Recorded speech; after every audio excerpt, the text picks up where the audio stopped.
ராவுத்தர் இஸ்லாமியர். அப்போ அவருக்கு வந்து காத்தாயி கருப்பாயி அப்படிங்கிற 2 மனைவிகள்.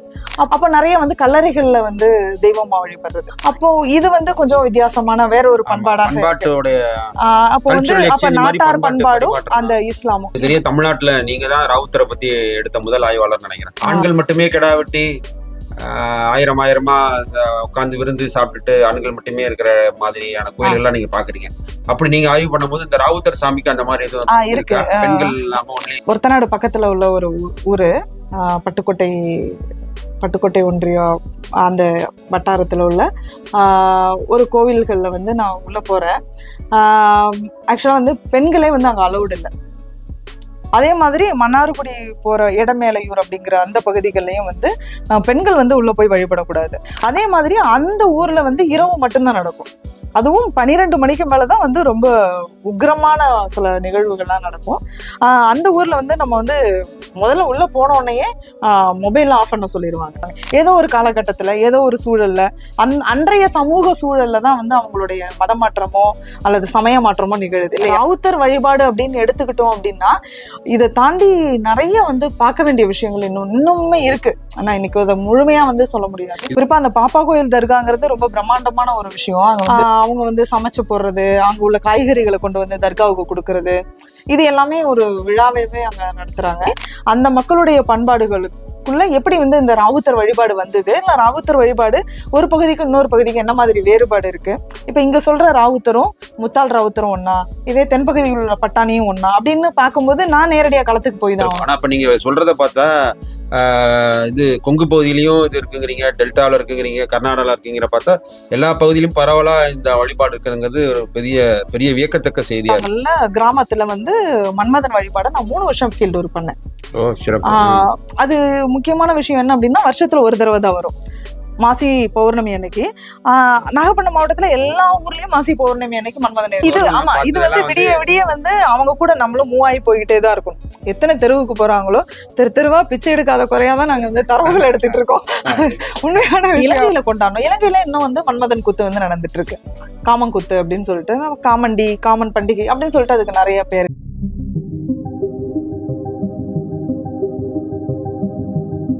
அனைவருக்கும் இனிய மாலை வணக்கம். அங்குசம் சமூக நல அறக்கட்டளை, யாவரும் கேளீர் தமிழியல் பொது மேடை. இன்றைய தினம் நம்மிடையே வருகின்றிருக்கக்கூடியவர் தமிழக நாட்டுப்புறவியல் ஆய்வாளர்களில் குறிப்பிடத்தக்க முன்னோடி ஆய்வாளர்கள். குறிப்பாக ஒரு அரசு பள்ளி ஆசிரியராக இருந்து நாட்டுப்புறவியல் துறையில் முத்திரை பதித்து கொண்டிருக்கிற, தொடர்ந்து இயங்கி கொண்டிருக்கிற, எழுத்து, பேச்சு, செயல்பாடு என 3 தளங்களிலும் சிறப்பாக இயங்கி கொண்டிருக்கின்ற முனைவர் கனிமொழி செல்லத்துறை நம்மிடையே இருக்கிறார். அவர்களை அன்பாக வருக என்று வரவேற்கிறோம். நன்றி. தமிழியல் பொதுமேடை சனிக்கிழமை தோறும் புதிய ஆளுமைகளை ஒரு படைப்பாளர் அரங்கத்தில் அறிமுகப்படுத்தி கொண்டிருக்கிறோம். குறிப்பாக இது 2ஆம் ஆண்டு வெற்றிகரமாக தமிழியல் பொதுமேடை சிறப்பாக நடந்தேறி கொண்டிருக்கிறது. இந்த ஆண்டு தொடர்ந்து 100 ஆண்டு கண்ட ஆளுமைகளை தொடர்ந்து நாம் கொண்டாடி கொண்டிருக்கிறோம். தமிழகத்தில் அறியப்படாத ஆளுமைகள், அறியப்பட வேண்டிய ஆளுமைகள், இன்னும் அந்த அறியப்பட வேண்டிய ஆளுமைகளுடைய அதிநுட்பமான செயல்பாடுகளை எல்லாம் மக்களிடம் கொண்டு போய் சேர்க்கும் விதமாகத்தான் இந்த தமிழியல் பொதுமேடை தொடர்ந்து இயங்கிக் கொண்டிருக்கிறது.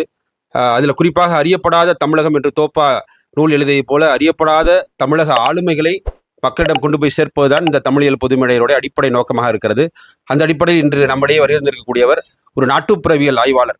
உங்களுக்கெல்லாம் தெரியும், நாட்டுப்புறவியல் அப்படிங்கிறது நாட்டார் வழக்காற்றியல், சமூக இயங்கியலுக்கு நாட்டார் வழக்காற்றியலுடைய பங்களிப்பு குறித்து அன்னைக்கு பேச வந்திருக்கிறாங்க. நாட்டார் வழக்காற்றியல் என்கிற சொல் அப்படிங்கிறது நமக்கு வந்து 20ஆம் நூற்றாண்டில் தான் தமிழகத்தில் கொஞ்சம் அறியப்பட்டது.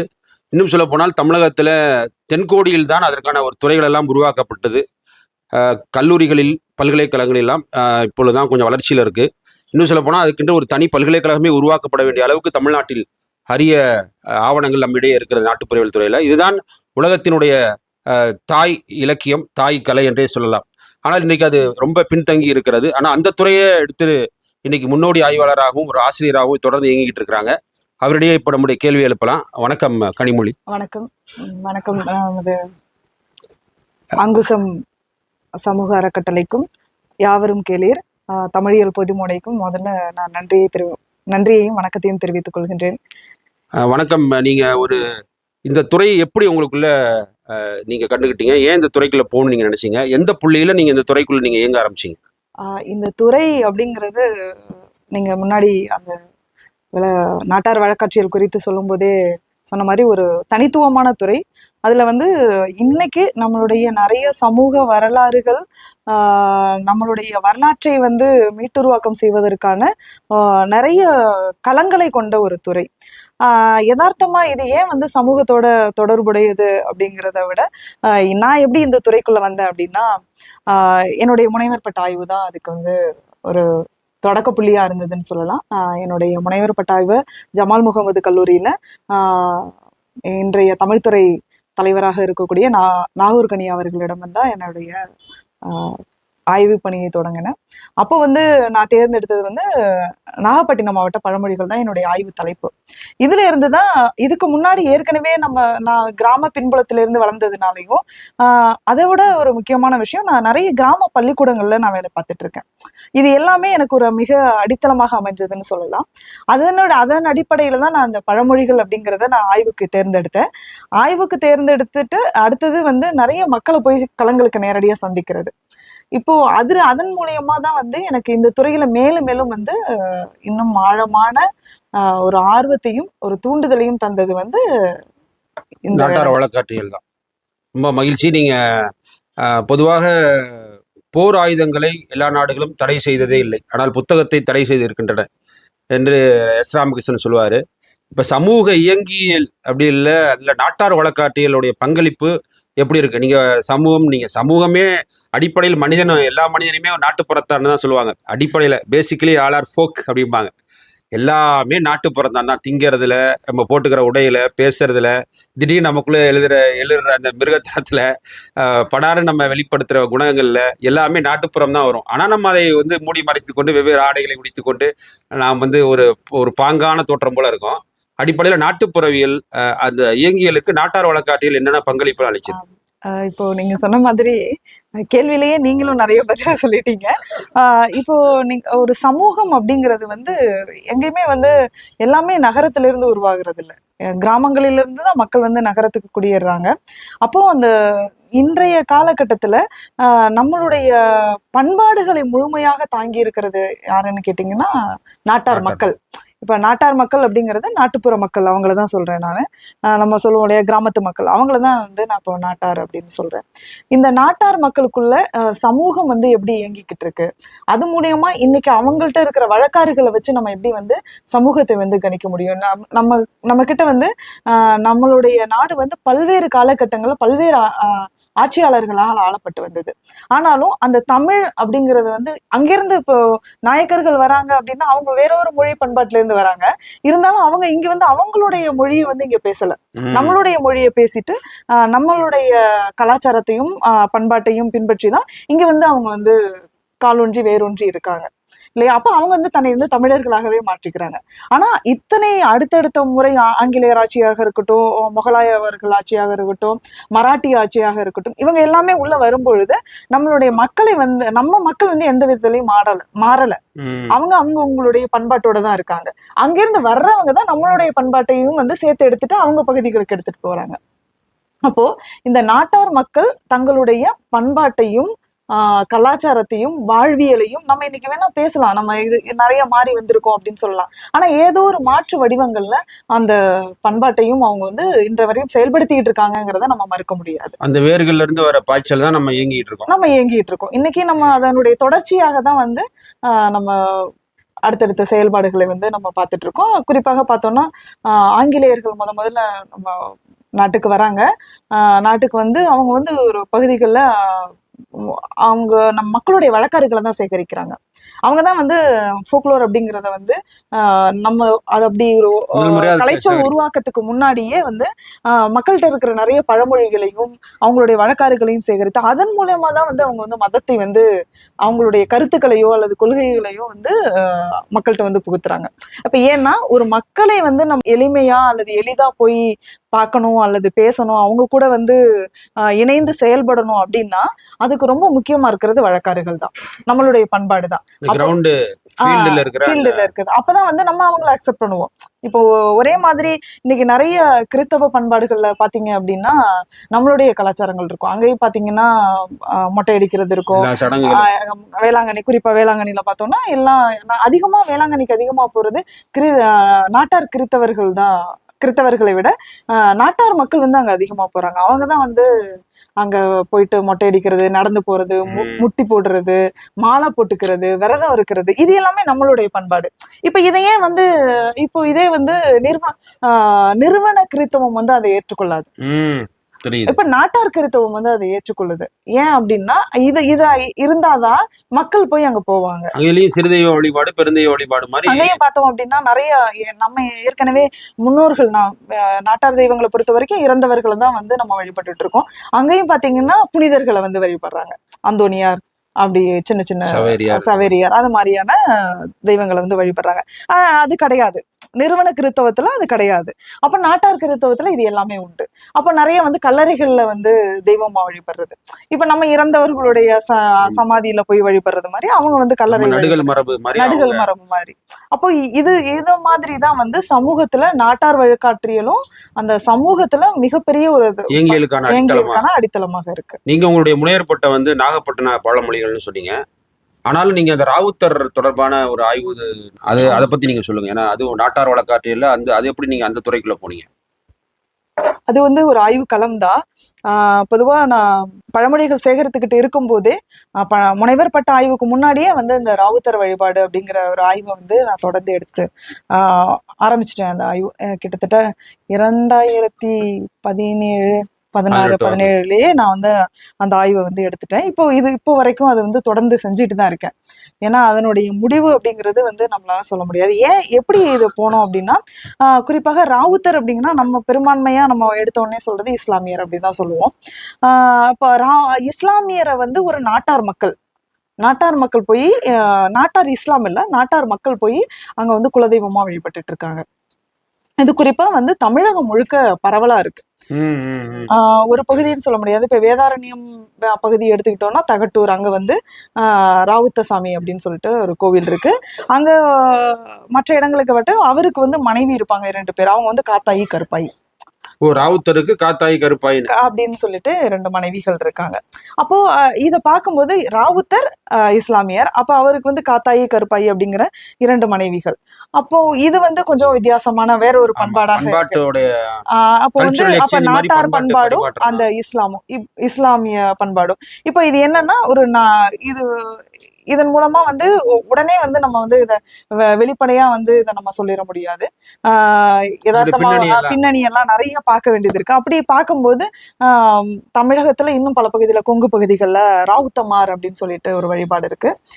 அதை வந்து கொங்கு கவுண்டர்கள்னு சொல்லக்கூடிய அந்த சமூகத்துல உள்ளவங்க ஒரு சில குலம், அவங்கள்ட்ட நிறைய குலங்கள் இருக்கு. அதுல வந்து கண்ணன் குலம், அந்த கண்ணன் குலத்தார் வந்து அவங்க வந்து குலதெய்வமா வழிபடுறாங்க. அதே மாதிரி தகட்டூர் வேதாரண்யத்துல இருக்கக்கூடிய ராவுத்தர் சாமியவும் நிறைய மக்கள் வந்து அந்த பகுதிகளில் உள்ள சில சமூக மக்கள் வந்து குலதெய்வமா வழிபடுறாங்க. டெல்டால மட்டும் இல்ல, மேற்கு தொடர்ச்சி மலை இருக்கு. அதே மாதிரி நமக்கு இங்க பட்டுக்கோட்டை, இந்த பகுதிகளில் பட்டுக்கோட்டை, ஒரத்தநாடு, அதே மாதிரி முத்துப்பேட்டை, இந்த பகுதிகளில், அப்புறம் வந்து பாதிரங்கோட்டை அப்படின்னு சொல்லக்கூடிய ஒரு ஊர். பாதிரங்கோட்டையிலையும் வந்து ராவுத்தர் வந்து சின்ன ராவுத்தர், பெரிய ராவுத்தர். அப்போ இப்போ இதுல பாத்தீங்க அப்படின்னா ராவுத்தருங்கிறது ஒரு இஸ்லாமியர். அப்ப இத வந்து ஒரு பிரிவுன்னு சொல்லுவாங்க இல்லையா, ராவுத்தர், ரபையா. அதுல வந்து ராவுத்தருங்கிறதுக்கு பொதுவான ஒரு கருத்து என்ன அப்படின்னா குதிரை வீரன் அப்படின்ட்டு சொல்லக்கூடிய ஒரு கருத்து இருக்கு. இதுதான் வந்து முதன்மையா இப்ப யாரை கேட்டாலுமே ராவுத்தர்னா யாருன்னா குதிரை வீரன், அவங்கதான் வந்து ராவுத்தரா இருந்தாங்க. குதிரைகளை வந்து அவங்க வந்து பாதுகாத்து வந்தாங்க, அவங்களதான் வந்து ராவுத்தரா அழைச்சாங்க அப்படின்னு சொல்லக்கூடிய பல கருத்துகள் வந்து நம்ம கிட்ட வழங்கிட்டு இருந்தா கூட குறிப்பா வந்து ஏன் வந்து ராவுத்தரை இந்த நாட்டார் மக்கள் மட்டும்தான் குலதெய்வமா வழிபடுறாங்க. எல்லாரையும் இஸ்லாமியர்கள் வந்து அதிகம் அங்க வர்றதில்ல, இஸ்லாமியர்களே வர்றதில்ல. அந்த பகுதிகளில் உள்ள இஸ்லாமியர்கள் இப்போ வந்து நம்ம ராவுத்தர்ன்ற பேர்ல இருக்கிறதுனால நம்ம அங்க போகலாம் அப்படின்னு சொல்லிட்டு சும்மா போயிட்டு வழிபட்டுட்டு அப்படி வராங்களே தவிர்த்து அவங்க முழுமையா சடங்குகள்ல ஈடுபடுறது கிடையாது. இதை ஏன் வந்து இந்த நாட்டார் மக்கள் வழிபடுறாங்க அப்படிங்கிறது வந்து ஒரு கேள்வியா இருந்ததுனால இந்த ஆய்வை நான் தொடர்ந்து எடுத்து இப்போ வரைக்கும் ஒரு 7-8 வருஷமா அதை தொடர்ந்து பண்ணிட்டு இருக்கேன். எனக்கு தெரிய தமிழ்நாட்டுல நீங்க தான் ராவுத்தரை பத்தி எடுத்த முதல் ஆய்வாளர் நினைக்கிறேன். ஆமா, எனக்கு முன்னாடி புதுசா கேள்விப்படுறோம். ராவுத்தர்ங்கிறது குதிரை வீரன். அது குதிரை வீரன்கிறது நம்மளுடைய ஐயனாரு கருப்புசாமி எல்லாம் குதிரையில இருக்கிறதுனால நம்ம நாட்டார் மக்களுக்கு கனெக்டிவிட்டி நேரடியான தொடர்பு இருக்கு. அதே மாதிரி இதுக்கு முன்னாடி ஒருத்தர் வந்து திரௌபதி கல்ட்டு, திரௌபதி பண்பாடுன்னு சொல்லக்கூடிய அந்த தெய்வத்தை பத்தி ஆய்வு செஞ்ச அல்ஃப் கில்டபைட்டல் அப்படிங்கிறவர் வந்து ஆய்வு செஞ்சிருக்கிறாரு. அவர் எங்கன்னா திரௌபதி வழிபாட்டுல குறிப்பா வந்து முத்தாள் ராவுத்தர்ன்னு சொல்லிட்டு அத வந்து கொஞ்சம் ஒரு அவருடைய பெரிய நூல்ல ஒரு சின்ன பகுதி, ஒரு 10 பக்கத்துக்கு 8 பக்கத்துக்கு கொடுத்திருக்காரு. அவருடைய ஆய்வுகள் முழுக்க வந்து அது மேட்டின்மை சமூகத்துக்குள்ள ஒரு விஷயமா வந்து அந்த இடத்துல வச்சிருக்காரு. நமக்கு வந்து தமிழகத்தினுடைய வடபகுதிகளில் நிறைய வந்து திரௌபதி வழிபாடு இருக்கு. அப்போ இந்த திரௌபதி வழிபாட்டுக்குள்ள முத்தாள் ராவுத்தர் இருக்காரு. அப்போ அல்ஃப் கில்டபைட்டல் சொன்ன அந்த ஒரு செய்தியை மட்டும் வச்சுக்கிட்டு நம்ம பார்க்க முடியாது. அதை தாண்டியும் வந்து இந்த ராவுத்தர், முத்தாள் ராவுத்தர் இது எல்லாம் ஒன்னா அப்படிங்கிறதுக்கான ஒரு பார்க்க வேண்டிய ஒரு விஷயம் இருக்கு. நம்ம புதுக்கோட்டைக்குள்ள என்ட்ராகும் போதே முத்தாள் ராவுத்தர் தர்கான்னு சொல்லிட்டு ஒரு கோவில் இருக்கு.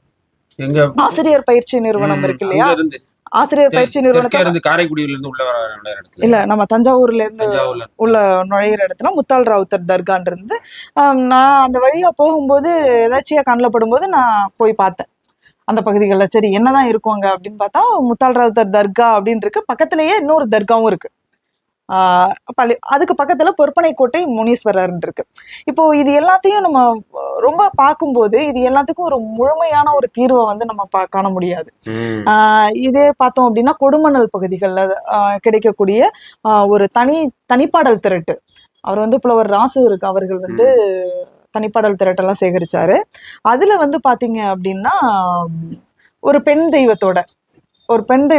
தெய்வத்தோட இணைத்து வந்து ராவுத்த மாறும் அப்படின்னு சொல்லிட்டு பாடல் இருக்கு. அப்போ இது வந்து அதிகமாக அந்த தொல்லியல் ஆய்வுகள் நடக்கக்கூடிய இடங்கள்லயும் வந்து இந்த ராவுத்தருக்கான தடயங்கள் வந்து கொஞ்சம் நமக்கு தரவுகள் இருக்கு. இன்னைக்கு பொற்பனைக்கோட்டையை பத்தி நம்முடைய மாண்புமிகு அமைச்சர் தங்கம் தென்னரசு சொல்லியிருக்காரு. மற்றும் ஒரு மிகப்பெரிய தொல்லியல் சுரங்கமா அது இருக்கு அப்படின்னு சொல்லிட்டு அப்ப இந்த மாதிரி இதெல்லாம் வச்சு பார்க்கும்போது இந்த ராவுத்தர் ஆய்வு அப்படிங்கிறது எதை நோக்கி போகுது அப்படின்னா ஒரு இஸ்லாமியர் அப்படிங்கறத வந்து இன்றைய காலகட்டத்துல இன்றைய சூழல்ல நிறுவன அரசியலோ அல்லது இந்துத்துவ அரசியலோ இதையெல்லாம் பார்க்கும்போது இப்போ இஸ்லாமியர் அப்படிங்கிறவங்க வந்து நம்மளுடைய பூர்வ குடிகள்னு நிறுவக்கூடிய சில சான்றுகள் வந்து நம்ம கிட்ட இருக்கிறத வந்து பார்க்கலாம். உங்களுடைய ஆய்வு கருதுகோள் என்னவா வச்சிருந்தீங்க? தொடக்கத்துல என்னுடைய ஆய்வு கருதுகோள் நான் நினைக்கிறது அப்படிங்கிறத விட ஒரு இஸ்லாமியரா இருக்கலாம் அப்படின்ற அது வந்து நான் வந்து ஓரிரு இடங்கள்ல பார்க்கும்போது இஸ்லாமியரா இருக்கலாம். பிற்காலத்துல ரொம்ப வந்து 8ஆம் நூற்றாண்டு 9ஆம் நூற்றாண்டு அதுக்கப்புறமான ஒரு வரலாறு இருக்கும் அப்படின்னு தான் என்னுடைய கருதுகோள் இருந்தது. தொடர்ந்து ஆய்வுகள்ல போகும்போது தமிழகத்தினுடைய தென்பகுதி, குறிப்பா சொல்லணும்னா தூத்துக்குடி, திருச்செந்தூர் டு திருநெல்வேலி பகுதிகளில் கிட்டத்தட்ட ஒரு 10 ஊர்களில் வந்து நான் கலாய்வு பண்ணியிருக்கேன். அங்க கலாய்வு பண்ணும்போது பட்டாணி அப்படின்னு சொல்லிட்டு ஒரு தெய்வம் வந்து வழிபடுறாங்க. பட்டாணிங்கிறது கூட இஸ்லாத்துல ஒரு பிரிவுன்னு சொல்லுவாங்க. இஸ்லாத்துல ஒரு பிரிவும் இதே சேம் தான். என்ன அப்படின்னா ராவுத்தருக்கு என்ன மாதிரியான வழிபாடுகள் நடக்குது, என்ன மாதிரியான படையல்கள் வைக்கிறாங்களோ அதே மாதிரிதான் வந்து அங்க போய் பட்டாணிக்கும் வைக்கிறாங்க. அங்கேயும் வந்து அங்க உள்ள சில சமூக குழுக்கள் வந்து அவரை பட்டாணியை வந்து குலதெய்வமா வழிபடுறாங்க. இது வந்து அதே மாதிரி பட்டாணிச்சி அம்மன் இருக்கு. இப்போ இது வந்து நம்ம பார்க்கும்போது இது ரொம்ப ஆழமான ஒரு பண்பாடு நம்ம கிட்ட இருக்கு, மரபணுவோட தொடர்புடையதாக இருக்குன்னு இல்ல, நம்மளுடைய ஒரு பூர்வகுடியினுடைய தொடர்ச்சியா தான் வந்து நம்ம அதை பார்க்க முடியும். அதே மாதிரி நிறைய கல்வெட்டுகள்லையும் ராவுத்தர், ராவுத்தமார், ராவுத்தன், ராவுத்த மிண்டன் அதே மாதிரியான நிறைய சொற்கள் வந்து நம்ம கிட்ட இருக்கு. குறிப்பா வந்து ரொம்ப பிற்காலத்துல பக்தி இலக்கிய காலத்துலதான் வந்து நிறைய பரியாக்கிய கதைகள் வந்து வருது, சைவத்துல வருது. அதே மாதிரி நம்ம இதை விட ஒரு முக்கியமான விஷயம் என்ன அப்படின்னா நம்மளுடைய தாய் தெய்வம் எங்கெல்லாம் நம்மளுடைய தாய் தெய்வம் இருக்கோ அங்க எல்லாம் வந்து ராவுத்தர் இணைந்து இருக்கக்கூடிய ஒரு விஷயம் இருக்கு. அதே மாதிரி நம்ம பட்டுக்கோட்டை, அந்த பட்டுக்கோட்டை டு கந்தர்வக்கோட்டை அந்த போற வழியில வந்து ராவுத்த காளி அப்படின்னு சொல்லிட்டு, காளிக்கு வந்து ராவுத்த காளி அப்படின்னு சொல்லிட்டு இருக்காங்க. இப்போ இதுல இன்னொரு ஒரு முக்கியமான விஷயம் நம்ம பார்க்க வேண்டியது இருக்கு. ஒரே இடத்துல மட்டும் வந்து இந்த ராவுத்தர் வந்து ஒரு சமூக குழு மட்டும் வழிபடுறாங்க குலதெய்வம் அப்படின்னு நம்ம சொல்ல முடியாது. நம்ம தமிழகத்துல இன்னைக்கு பூர்வகுடியாக இருக்கக்கூடிய அத்தனை சமூகங்களும் வந்து ராவுத்தரை வந்து குலதெய்வமா வழிபட்டுட்டு வராங்க. அதிகமான சமூகங்களா, பெரும்பான்மை சமூகம் வந்து இன்னைக்கு வந்து ராவுத்தரை வந்து குலதெய்வமா வழிபடுறாங்க. அதுல வந்து அடித்தள மக்கள்ல இருந்து ஆரம்பிச்சு நம்ம கொஞ்சம் அப்படியே மேல போக போக எல்லா மக்களும் அந்த அந்த அடுக்கு இதெல்லாம் வந்து இணைத்து பார்க்கும்போது இன்னொரு வேற ஒரு பார்வையிலையும் வந்து அதை பார்க்க வேண்டிய ஒரு காலம். பொதுவா இப்ப நம்ம நாட்டார் வழக்காற்றியல் சடங்கியல் முறையில தென் மாவட்டங்களையும் சரி பரவலான இடத்துல ஆண்கள் மட்டுமே கிடா வெட்டி ஆயிரமா உட்காந்து விருந்து சாப்பிட்டுட்டு ஆண்கள் மட்டுமே இருக்கிற மாதிரியான கோயில்கள்லாம் நீங்க பாக்குறீங்க. அப்படி நீங்க ஆய்வு பண்ணும்போது இந்த ராவுத்தர் சாமிக்கு அந்த மாதிரி எதுவும் இருக்கு? பெண்கள் இல்லாம ஒன்லி என்ன அப்படின்னா, ஒருத்தநாடு பக்கத்துல உள்ள ஒரு ஊரு, பட்டுக்கோட்டை ஒன்றியம் அந்த வட்டாரத்துல உள்ள ஒரு கோவில்கள்ல வந்து நான் உள்ள போறேன். ஆக்சுவலா வந்து பெண்களே வந்து அங்க அலௌடு இல்லை. அதே மாதிரி மன்னார்குடி போற இடமேலையூர் அப்படிங்கிற அந்த பகுதிகள்லயும் வந்து பெண்கள் வந்து உள்ள போய் வழிபடக்கூடாது. அந்த தெய்வம் கோவில் வாசலோட நின்னுக்கலாம்.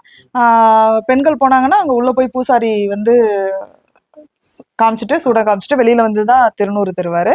அதுக்கு அங்கே வந்து பெண்களை வந்து இது வரைக்கும் அலோவ் பண்ணவே இல்லை. அதே மாதிரியான நிறைய கோவில்கள் வந்து இருக்கு. அதுக்கு காரணம் வந்து இப்போ அதை மீறி நம்ம வந்து உள்ள போய் பார்க்க முடியாது. அப்ப நமக்கு ஆய்வுக்கு போகும்போது வேற யாரும் ஆண்கள் இருந்தாங்கன்னா போட்டோ எடுத்து தர சொல்லலாம். சில பேர் அதுக்குமே அனுமதி கிடைக்காத இடங்களும் வந்து நிறைய இருக்குது. ரொம்ப புதிய செய்திகளை நீங்க சொல்லிட்டு இருக்கீங்க, மகிழ்ச்சியா இருக்கு. ஏன்னா அங்குசம் வந்து அடுத்தடுத்த நூற்றாண்டு கண்ட தலைவர்கள்ல நம்ம அடுத்து பேச போறது முக்கியமான ஒரு யாருன்னா நம்ம ஈஎம் நாகூர் ஹனீஃபாவுடைய நூற்றாண்டுல நீங்க இந்த ஆய்வை வந்து சொல்றதே வந்து பெரிய வரவேற்புக்குரியது. நாகூர் ஹனீஃபாவுடைய பாடல் அதனுடைய வீச்செல்லாம் பார்க்கும்போது கூட அந்த நாட்டார் மரபுடைய நாட்டுப்புற துணியும் அந்த பின்னணி, அவரும் டெல்டாவை சேர்ந்தவர் தானே? கண்டிப்பா. டெல்டா அப்படிங்கறத விட நாகை மாவட்டம் தான். இதுல குறிப்பா வந்து ஆய்வுக்கு வந்து நான் நாகூருக்கு போகும்போது நாகூர்ல காதர் ஒலி அப்படின்னு சொல்லிட்டு ஒரு மிகப்பெரிய ஒரு கவிஞர், அவர் வந்து அவங்க கூட நாகூர் ஹனீஃபா அவங்க கூட எல்லாம் இணைந்து செயல்பட்ட ஒரு மூத்த ஒரு கவிஞர் அவரு. அவர் வந்து நிறைய எனக்கு வந்து ராவுத்தர் சார்ந்த தகவல்கள் தரல அப்படின்னா கூட அந்த பகுதிக்குள்ள உள்ள மரைக்காயர்கள், அவங்க எல்லாமே அங்க மரைக்காயர்கள் அப்படின்னு சொல்லி அழைக்கப்படக்கூடியவங்க. அப்ப அவங்க கிட்ட இருந்து நிறைய தகவல்கள் வந்து நமக்கு கிடைச்சது. நிறைய பழமொழிகள் வந்து எனக்கு இஸ்லாமிய பழமொழிகள்லாம் நிறைய வந்து சொன்னாங்க. என்னுடைய நூல்ல வந்து நாகப்பட்டினம் மாவட்ட பழமொழிகள் அப்படிங்கிற நூல்ல வந்து என்னுடைய ஆய்வுலையும் அது சம்பந்தமா நிறைய சொல்லுவோம். அப்போ அவர் வந்து நிறைய கருத்துக்கள் வந்து சொல்லக்கூடியவர். அந்த வட்டார வழக்க வந்து ரொம்ப அழகா சொல்லக்கூடிய ஒரு மனிதர். அதே மாதிரி கடற்கரை கிராமங்கள்ல நம்மளுடைய பூர்வ குடிகளான கடற்கரை பட்டினவர்னு சொல்லுவோம். நம்ம நாகை மாவட்டத்தை பொறுத்த வரைக்கும் பட்டினவர் தான். நம்ம இந்த பகுதிகளில் தென்பகுதிகளில் பரதவர்கள், அவங்க வந்து பரதவர்கள் முக்குவர் அப்படி சொல்லுவாங்க. இவங்க வந்து பட்டினவர். இவங்களுடைய வழிபாடு வந்து குலதெய்வ வழிபாடு குட்டியாண்டவர்னு ஒரு சொல்லிட்டு ஒரு தெய்வம். அப்போ அந்த குட்டியாண்டவர் வழிபாட்டுலையும் வந்து இந்த ராவுத்தர் அப்படிங்கிற முத்தாள் ராவுத்தர் வந்து துணை தெய்வமா வந்து அங்க வழிபடுறாங்க. அப்போ நிறைய கோவில்கள்ல சின்ன சின்ன சிறு நாட்டார் தெய்வ கோயில்கள்ல எல்லா இடங்கள்லயும் இந்த நாகை மாவட்டங்கள்ல முத்தாள் ராவுத்தர் அப்படிங்கிற ஒரு தெய்வம் வந்து வழிபாட்டுல இன்னைக்கு இருந்துட்டு இருக்கு. ரொம்ப புதிய வியக்கத்தக்க செய்திகளாக நீங்க சொல்றது ரொம்ப மகிழ்ச்சியா இருக்கு. ஏன் அப்படின்னா இன்னைக்கு ஒரு பாராளுமன்ற உறுப்பினர் என்ன சொல்லியிருக்காருன்னா, அயோத்தியிலிருந்து எல்லா இஸ்லாமியர்களும் வெளியேற வேண்டும் என்று, அயோத்தியில் ஒரு இஸ்லாமியர் கூட இருக்கக்கூடாது என்று இன்னைக்கு சொல்லியிருக்காரு. நேற்று சொல்லி இன்னைக்கு சர்ச்சையாகிட்டு இருக்கு. இந்த சூழல்ல இந்திய துணைக்கண்ட மரபுங்கிறது தொல்குடி இஸ்லாமியர்களோடு சேர்ந்த மரபு அப்படின்னு நீங்க ஒரு பெண் எடுத்து வைக்கிற இந்த துணிச்சல்லாம் வேற எந்த மாநிலத்திலயும் நிகழாது, தமிழ்நாட்டுல மட்டும்தான் நிகழும். இதே மாதிரி நம்ம இன்னொரு விஷயம் சொல்லணும் அப்படின்னா, தமிழகத்தை தாண்டியும் வந்து இந்த ராவுத்தர் வழிபாடுக்கான சில தொன்மங்கள் வந்து இருக்கு. அது குறிப்பா வந்து நான் கர்நாடக மாநிலத்துல துளு துளுநாட்டுல நான் வந்து கல ஆய்வுக்கு பண்ணியிருக்கேன். அங்க வந்து டாக்டர் சாய் கீதா அப்படின்னு சொல்லிட்டு அவங்க மேடம் ஒருத்தவங்க, அவங்களுடைய தொடர்பு கிடைச்சது. அப்போ துளுநாட்டுக்கு எனக்கு வந்து கன்னடமோ துளுமொழியோ தெரியாது. துளுநாட்டுல உள்ள பூர்வகுடிகள் அவங்க வந்து ராவு குலிகா அப்படின்னு சொல்லிட்டு ஒரு தெய்வமா வழிபடுறாங்க. அப்போ இந்த ராவு குலிகா நான் ஆக்சுவலா போனது என்ன அப்படின்னா, இது ஏதாவது தொடர்புகள் இருக்குமா அப்படின்னு சொல்லிட்டு அந்த மேடமோட உதவியில தான் அங்க போய் அவங்க தங்கியிருந்து 2 நாள் முழுக்க முழுக்க இரவு மட்டும்தான் நடக்கும். அது ஒரு நகர்ப்பகுதியாக இருந்தாலும் கூட அந்த இடம் அப்படிங்கிறது ஒரு இருள் சூழ்ந்த இடம். முழுக்க முழுக்க நம்மளுடைய நாட்டார் பண்பாடு எப்படி நம்ம ஊர்ல ஒரு கோவில்ல வந்து இரவு நேரத்துல, இப்ப நிறைய கோவில்கள் வந்து இரவு நேரத்துலதான் நம்ம வழிபாடுகளை செஞ்சிருக்கோம். கால மாற்றத்தால வந்து இன்னைக்கு பகல்ல வந்து அந்த வழிபாடுகள் செஞ்சுட்டு வரதை நம்ம கண்கூடா பார்த்துட்டு இருக்கோம். இப்ப நம்ம அப்பா அம்மாவோ அல்லது பாட்டியோ தாத்தாவோ சொல்லியிருப்பாங்க, நாங்க வந்து ராத்திரி தான் சாமி கும்பிட்டுட்டு இருந்தோம், அப்படியே காலப்போக்குல அது வந்து மாறிடுச்சு அப்படின்னு சொல்லிட்டு. அதே மாதிரி அந்த ஊர்ல வந்து இரவு மட்டும்தான் நடக்கும். அதுவும் 12 மணிக்கு மேலதான் வந்து ரொம்ப உக்கிரமான சில நிகழ்வுகள்லாம் நடக்கும். அந்த ஊர்ல வந்து நம்ம வந்து முதல்ல உள்ள போன உடனேயே மொபைல் ஆஃப் பண்ண சொல்லிடுவாங்க. அங்க நடக்கிறத எதையுமே நம்ம படம் பிடிக்க முடியாது. கண்ணால பார்த்து நம்ம வந்து இஸ்ரோவுக்கு தடை செய்யப்பட்டிருக்கு. இஸ்ரோவுக்கு இல்ல அப்படிதான் நான் நேரடியா சொல்ல முடியும். இல்ல அந்த இடத்துக்கு அந்த வழிபாட்டுல உள்ள போனா ஒரு பகுதியில வந்து என்ன வச்சிருக்காங்களா, சரஸ்வதி நதியை பத்தி பண்றதுக்கான ஒரு தனி இதையே உருவாக்கி உள்ள வச்சிருக்கிறதா சொல்லி நம்ம அண்மையில பாலகிருஷ்ணன் ஐஏஎஸ் வந்து கண்டித்து பேசினார். யாரா நீங்க எங்க போக வேண்டியது, இதுக்குன்னு தனியா ஒரு அறை ஒதுக்கி ஆள் எல்லாம் போட்டு பண்ணிட்டு இருக்கீங்க. அந்த மாதிரி அது வந்து அவங்களுடைய பண்பாடு. ஏன் அப்படின்னா அங்க வந்து சில பிரம்மாண்டமான சில வந்து சடங்குகள் நடக்கும்போது அந்த சடங்குகள் வந்து வெளியில போகக்கூடாது, அதை வந்து போட்டோவா வெளியாயிடக்கூடாது. ஏன் அப்படின்னா ஒரு நூற்றுக்கணக்கான கோழிகளை வந்து அவர் கடிச்சு குடல் வரைக்கும் சாப்பிடும். குடல் வந்து ஒரு கோழி 2 கோழியை வந்து அது முழுசா அப்படியே வாயாலேயே பிச்சு சாப்பிடக்கூடிய ஒரு மாதிரியான நமக்கு பிரமிக்கக்கூடிய ஒரு விஷயம் நடக்கும். அந்த இடத்துல வந்து நம்ம வந்து அதை வீடியோ எடுக்க கூடாது அப்படின்னு அங்க உள்ள சில பண்பாடுகள் இருக்கு இல்லையா, சில சடங்கு அல்லது அங்க படையல் பொருட்கள், இது எல்லாமே இங்க ராவுத்தருக்கு என்னெல்லாம் பண்றாங்களோ அது எல்லாமே அந்த படையல் பொருட்களை வச்சு நம்ம வந்து அதை வந்து ஒப்பிட்டு பார்க்கும்போது அந்த ராவு அப்படின்னா அதுக்கான சில ராவுன்னு சொல்றதே கூட இந்த ரா பொழுது ராத்திரிங்கிறதோட தொடர்பு தானே நீங்க பார்த்த தெரியுதுன்னா இரவு நேரத்துலதான் வழிபாடுகிறீங்க. இல்ல நான் வந்து அங்கதான் அப்படி சொல்றேன். அப்ப இந்த ராவுத்தருக்கான அந்த பொருத்தம் இருக்கதானே அது இப்படி மாறி இருக்கலாம். பொதுவா நம்ம ஊர்ல வந்து ஐயனார் வந்து ராத்திரி நேரத்துல தான் வேட்டையாட போவாரு, ராப்பொழுது அப்படி வெள்ளை குதிரை, இல்ல இரவு காத்தான்னு சொல்லலாம், ராகுத்தன், ராவுத்தன், இரவு காத்தான், இராவதன் அப்படின்ற இதெல்லாம் வந்து நம்ம கிட்ட தமிழ் சொல்லி இருக்கு. அதோட நீட்சி தான், அதோட நீட்சி தான். அப்போ அதை வச்சுதான் நான் சொல்றேன் வந்து நம்மளுடைய பூர்வகுடியாதான் நம்ம வந்து அதை சொல்றதுக்கான இடம் வந்து நம்ம கிட்ட நிறைய இருக்கு, சான்றுகள் வந்து நிறைய இருக்கு அப்படிங்கறத வந்து இப்ப இஸ்லாமியத்திலேயே வந்து பட்டாணி, ராவுத்தர், லெப்பை, மரைக்காயர்லாம் நீங்க சொன்னீங்க. இப்ப இந்த 4-5 பிரிவும் இன்னைக்கும் அந்த இஸ்லாமியர்கள் அவங்க இந்த வழிபாட்டுல அவங்களும் வந்து பெரும்பான்மை. இதுல முக்கியமான விஷயம் என்ன அப்படின்னா இஸ்லாமியர்கள் யாருமே அங்க வந்து வழிபாட்டுக்கு வர்றதில்ல.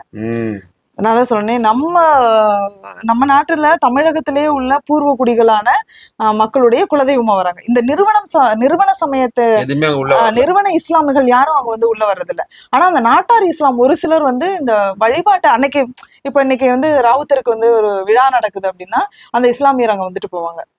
அது என்ன மனநிலையில வராங்கன்றத வந்து ஒரு சிலர் வந்து இல்ல எங்க உள்ளூருக்குள்ள நாங்க ராவுத்தர் இருக்காங்க, அப்ப அது தன்னுடைய தெய்வமாக இருக்கும். ஏன்னா ஒரு காலத்துல இருக்கிற நம்ம பூர்வ குடிகள் தான் வந்து அந்த இஸ்லாம் சமயத்தை வந்து சார்ந்து போறாங்க இல்லையா.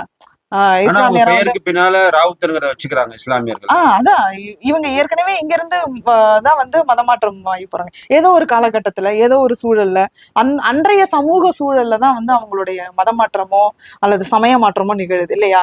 அப்ப நம்மளுடைய பூர்வகுடிகள் அங்க போகும்போது நம்மளுடைய பூர்வீக பண்பாடை வந்து அங்க எடுத்துட்டு போகாம என்ன பண்ணுவாங்க, கொண்டான் கொடுத்தான் அப்படின்னு. இன்னைக்கு வந்து மதுரையில பாத்தீங்க அப்படின்னா நிறைய இஸ்லாமியர்கள் வந்து அங்க உள்ள ஒரு பூர்வகுடிகளோட மாமா மச்சம் உறவுலதான் இருக்காங்க, மாமா மச்சான் தான் இருப்பாங்க. அந்த பூர்வ குடிகள் வந்து எப்படி இஸ்லாமியர்கள் வந்து கருகமணி போடுறாங்களோ அதே மாதிரி அவங்க வந்து கருகமணி போட்டுக்கிறாங்க. அப்ப அந்த சுண்ணத்துன்னு சொல்லக்கூடிய அந்த சடங்கு கூட அங்க உள்ள சில கம்யூனிட்டி வந்து அதை செஞ்சுக்கிறாங்க, பின்பற்றுறாங்க.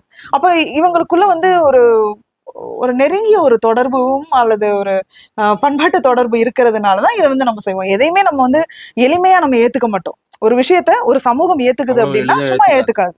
அப்ப அவங்களுக்குள்ள அதுக்கான மிகப்பெரிய ஒரு ஏதோ ஒரு தாக்கம் இருந்திருக்கணும்.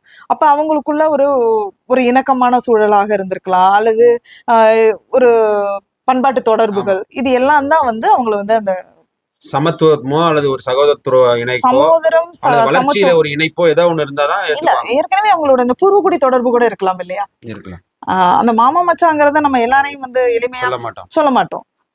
அந்த மாதிரியான நிறைய வந்து இந்த ராவுத்தர் வழிபாடு அப்படின்னு எடுத்துக்கிட்டோம் அப்படின்னா, இதை தாண்டி நிறைய வந்து பார்க்க வேண்டிய விஷயங்கள் இன்னுமே இருக்கு. ஆனா இன்னைக்கு அதை முழுமையா வந்து சொல்ல முடியாது. இது ஒரு சின்ன ஒரு கூறு தான், ஒரு நுழைவு பகுதி. ஒரு நுழைவு பகுதி. இப்ப நீங்க நாகப்பட்டினத்துடைய பழமொழிகள் நிறைய சொன்னீங்க, இல்ல குறிப்பா இஸ்லாமிய பழமொழிகள். அதுல நீங்க என்னென்ன மாதிரியான மக்களுக்கு சொல்லுங்கிற மாதிரியான வியந்து போன பழமொழிகள்லாம் இருக்கு? ஏதாவது இஸ்லாமியர்களுக்கு எப்படி அதுல நம்ம இதுல இருந்து அவங்க எப்படி இது மாறுபடுறாங்க? நம்ம நாட்டார் வழக்காட்டில சொல்ற அதே பழமொழிகள் இல்ல, நம்ம அது அவங்க கிட்ட வந்து பெரிய மாற்றம் எல்லாம் ஒண்ணும் கிடையாது. இங்க இருக்கிறது சில விஷயங்கள் வந்து அவங்களோடது ரொம்ப சகண்டாவில சாப்பிட்டா சகலமும் இனிக்கும் அப்படின்னு சொல்லுவாங்க. சிலது தனித்துவமா இருக்கு. சகண்டாவில சாப்பிட்டா சகலமும் இனிக்கும். அப்புறம் வந்து பொத்திக்கிட்டு போங்க, கத்துக்கிட்டு வாங்க. அப்போ அந்த மாதிரி நிறைய வந்து பழமொழிகள் வந்து அவங்ககிட்ட நிறைய பழமொழிகள் இருக்கு. ரொம்ப யூனிக்கா அப்படின்னு சொல்லணும்னா நிறைய பழமொழிகள் வந்து இருக்கு. நீங்க இப்ப ஆய்வு பண்ண போறப்போ அந்த அங்க இருக்கிற அந்த இஸ்லாத்துல இருக்கிற பெண்களுடைய நிலைமையெல்லாம் அப்படி இருக்கு? அவங்க உங்களை மாதிரி ஆய்வுக்கு எல்லாம் கூட அவங்க பெண்களை அளவு பண்றாங்களா? இல்ல அங்க எப்படி இருந்துச்சு? நீங்க ஆய்வு பண்ண போன இடத்துல சில ஊர்கள் எல்லாம் நீங்க பாத்துருப்பீங்க. போன பகுதிகள் வந்து ரொம்ப ஒரு அந்த ஒரு மிகப்பெரிய ஒரு கட்டமைப்புக்குரிய ஒரு பகுதி தான் நாகை மாவட்டம் அப்படிங்கிறது. அதுல குறிப்பா நாகூருங்கிறது. பெண்களுக்கு சில சுதந்திரம் இருந்தாலும் வந்து அந்த இன்னும் வந்து அந்த பழமையான கட்டுப்பாடுகள் வந்து இருக்கதான் செய்யுது. அது வந்து கல்வி புலத்துல பொதுவாகவே இருக்கு. படிக்க வச்சாலும் கூட அந்த குறிப்பிட்ட வயதுல திருமணம் செய்து கொடுக்கறது, இன்னும் வந்து அவங்கள வந்து முழுமையா வெளியில வந்து அனுப்ப முடியாத சூழல். ஏன்னா பெரும்பான்மை வந்து அப்பையில இருந்தே வந்து அவங்க வந்து வணிக தொடர்பு, இன்னொன்னு வந்து வெளிநாட்டு தொடர்பு. அங்கிருந்து அவங்க கப்பல்ல போறது அந்த ஒரு தொடர்புல இருக்கிறதுனால அவங்களுக்கு பணம் அப்படிங்கிற ஒரு பெரிய விஷயம் கிடையாது. பொருளாதாரம்ங்கிறது ரொம்ப நல்லாவே இருக்கும். அப்போ அவங்க அதை தாண்டி வெளியில இப்போ எதுக்காக பாதுகாப்பா இருக்கும், பாதுகாப்பு.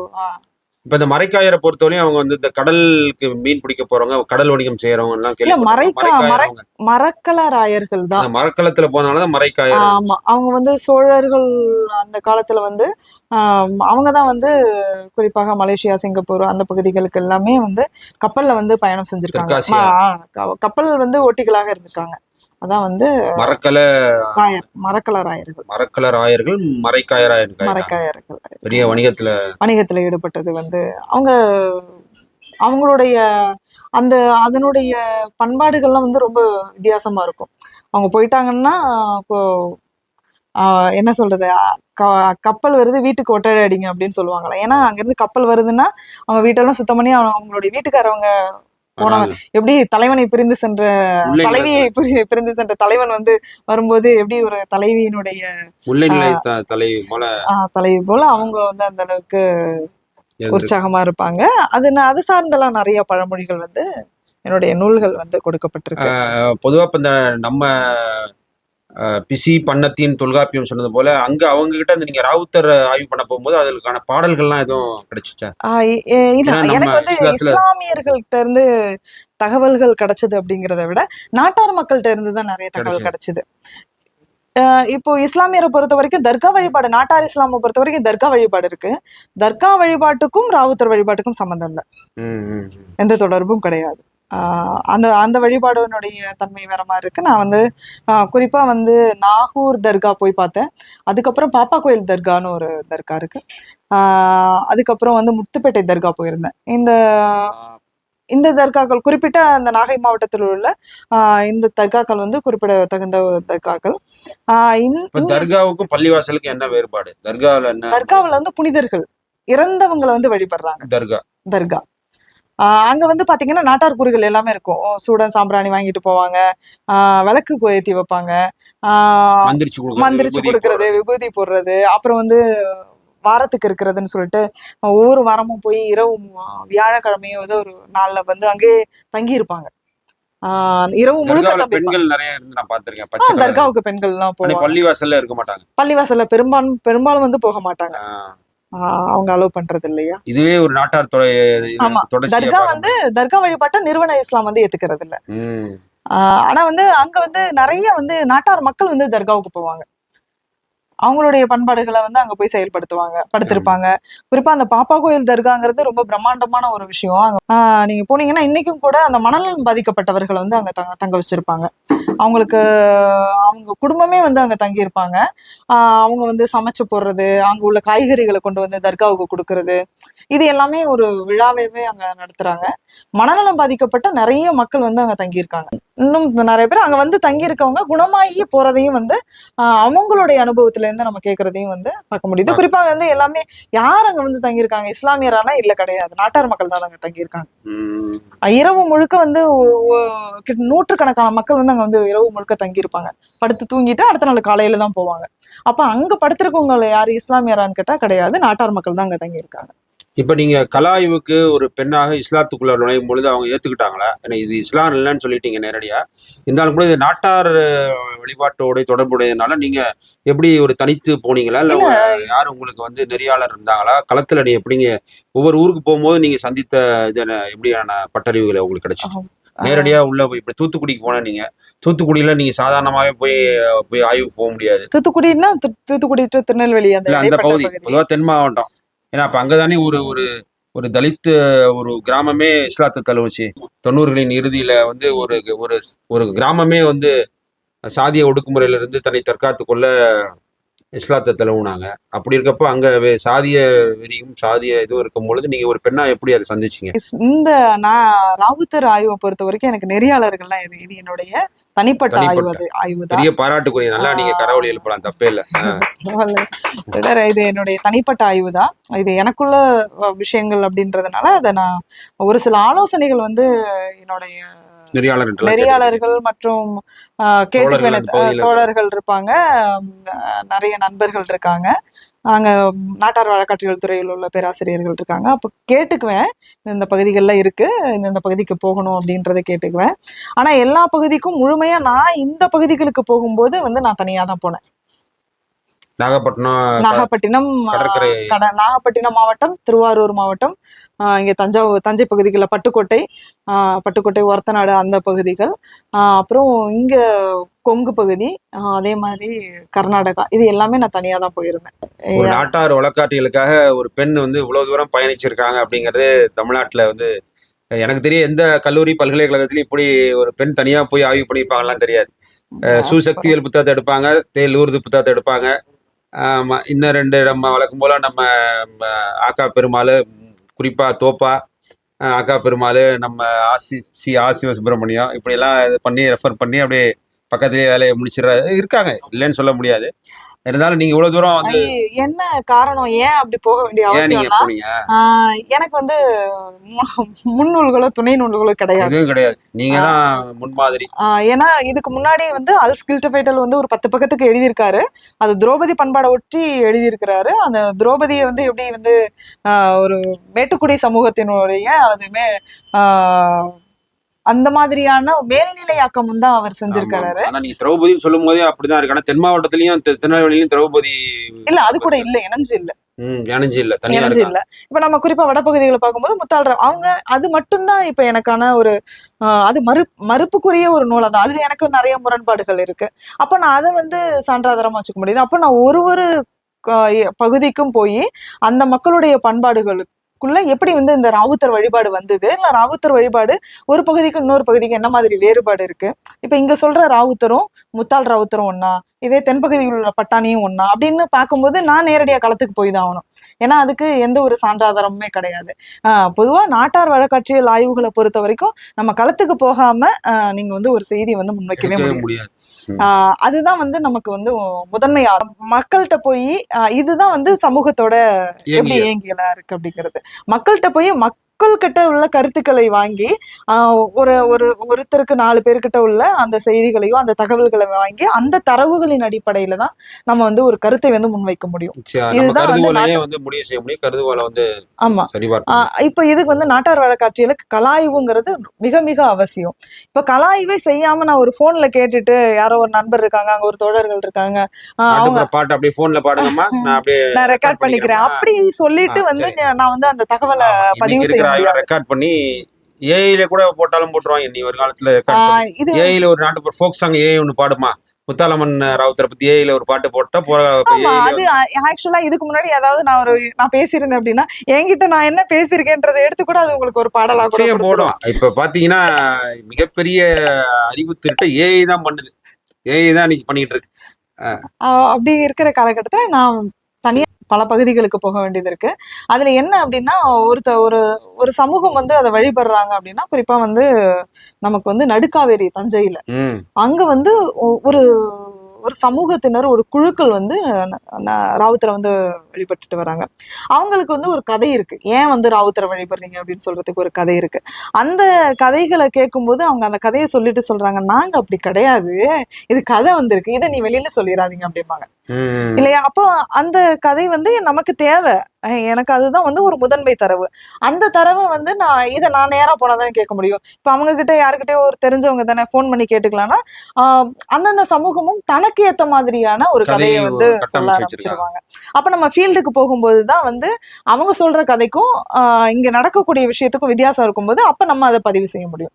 என்ன முரண்பாடு இருக்கு, என்ன ஒத்திசைவு இருக்கு, இல்ல பிற பகுதிகளுக்கும் மற்ற பகுதிகளுக்கும் என்ன இருக்கு, இது எல்லாத்தையுமே நம்ம ஒரு ஏரியாவுக்கு போகாம, களத்துக்கு போகாம நம்ம எதையுமே வந்து செய்ய முடியாது. அப்படிங்கிறதுனால பெரும்பான்மையா வந்து 99% வந்து நான் வந்து களத்துக்கு தான் போவேன். கள போராளி அப்படின்னே சொல்லலாம். ஏன்னா இதை வந்து புதிய ஒரு செய்தியை வந்து நாட்டுப்புறவியல்ல வந்து கொண்டு வந்து சேர்த்திருக்கீங்க. பொதுவா வந்து நம்ம நாட்டார் வழக்காற்றியல் மரபுல நீங்க ஒவ்வொரு பகுதிக்கும் ஒரு சிறுதெய்வ வழிபாடு இருக்கும், ஒவ்வொரு சமூகத்துக்குமே இருக்கும். ஆனா இப்ப நீங்க சொல்றத பார்த்தா இது கொங்கு பகுதியிலையும் இது இருக்குங்கிறீங்க, டெல்டாவில் இருக்குங்கிறீங்க, கர்நாடகாவில் இருக்குங்கிற பார்த்தா எல்லா பகுதியிலும் பரவலா இந்த வழிபாடு இருக்குங்கிறது ஒரு பெரிய வியக்கத்தக்க செய்தியா இருக்கு.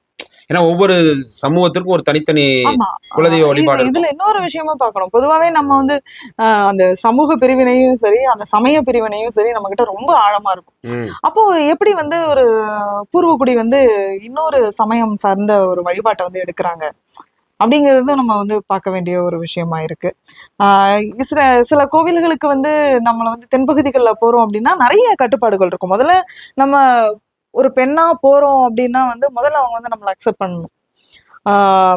நீங்க ஆய்வுக்கு வரீங்க, நீ யாரா இருப்பீங்க, இதனால உங்களுக்கு என்ன பலன் கிடைக்குது, நீ ஏன் இதை செய்யற அப்படின்னு சொல்லி கூட பல கேள்விகள் வந்து நம்ம மேல வந்து விழும்.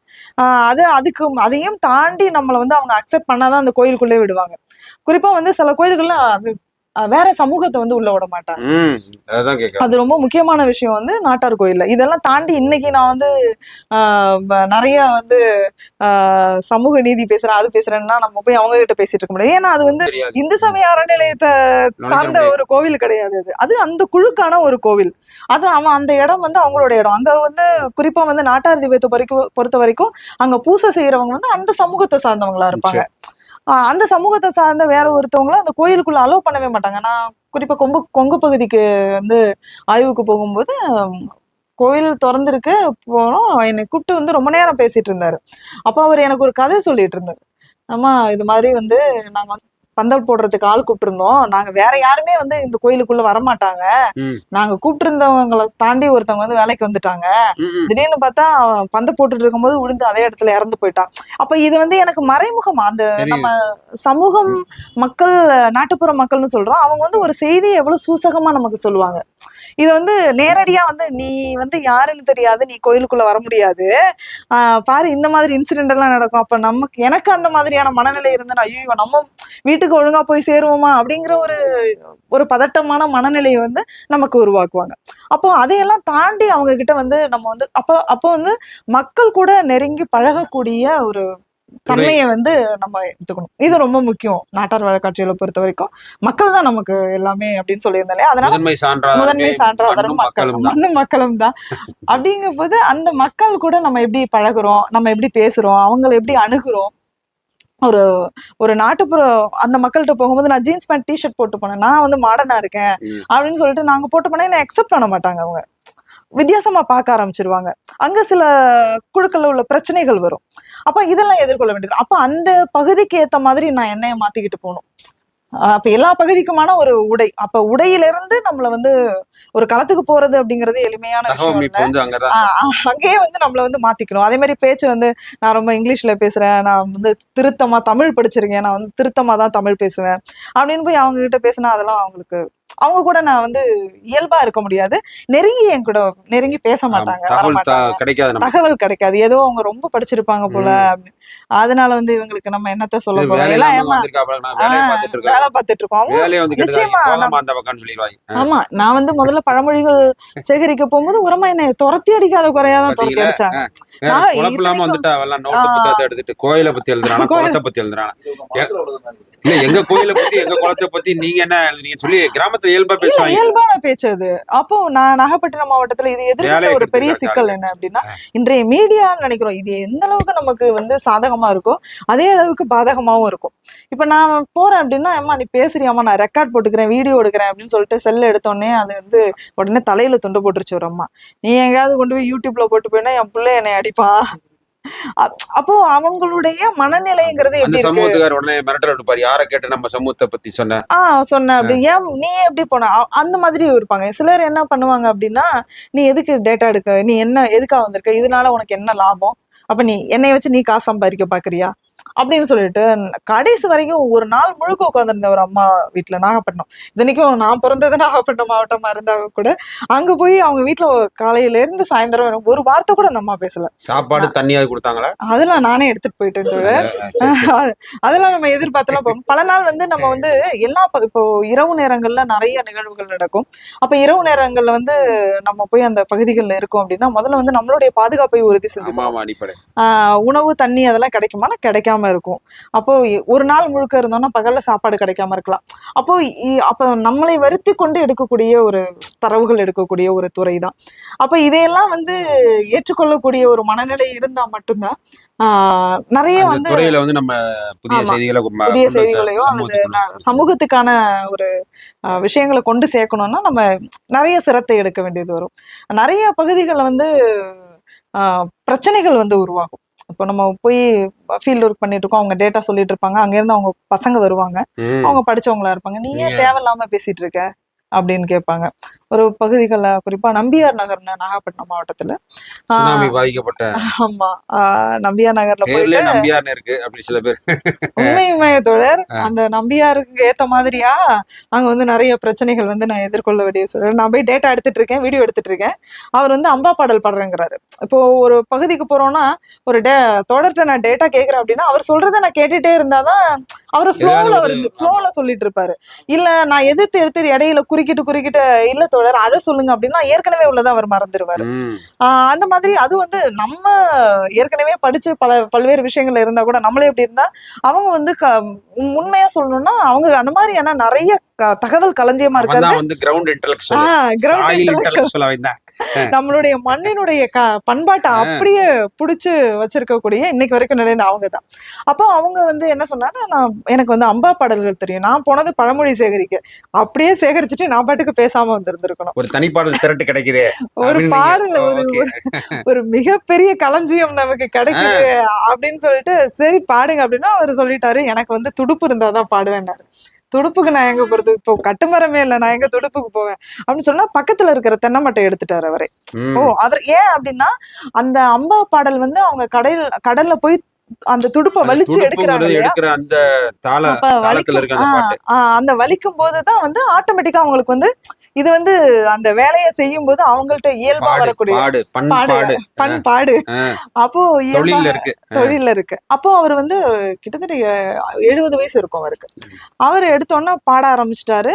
இன்னொருத்தர் அவருக்கு துணைக்கு எதிர்பாட்டு பாடுறதுக்கு, என் பாட்டுக்கு எதிர்பாட்டு பாடுறதுக்கு அப்படின்னு சொல்லிட்டு ஏத்த பாட்டுக்கு எதிர்பாட்டு மாதிரி எதிர்பாட்டு பாடுறதுக்கு இன்னொருத்தரும் அவரு வேணும்னு சொன்னா அவரும் வந்து உட்காந்துட்டாரு. 2 பேரும் துடுப்பை வலிச்சுட்டு கடல்ல கூட அவ்வளவு அற்புதமா போகுமான்னு தெரியாது, ரொம்ப போயிட்டே இருந்தது. நான் வீடியோ எடுத்துட்டு இருக்கேன்.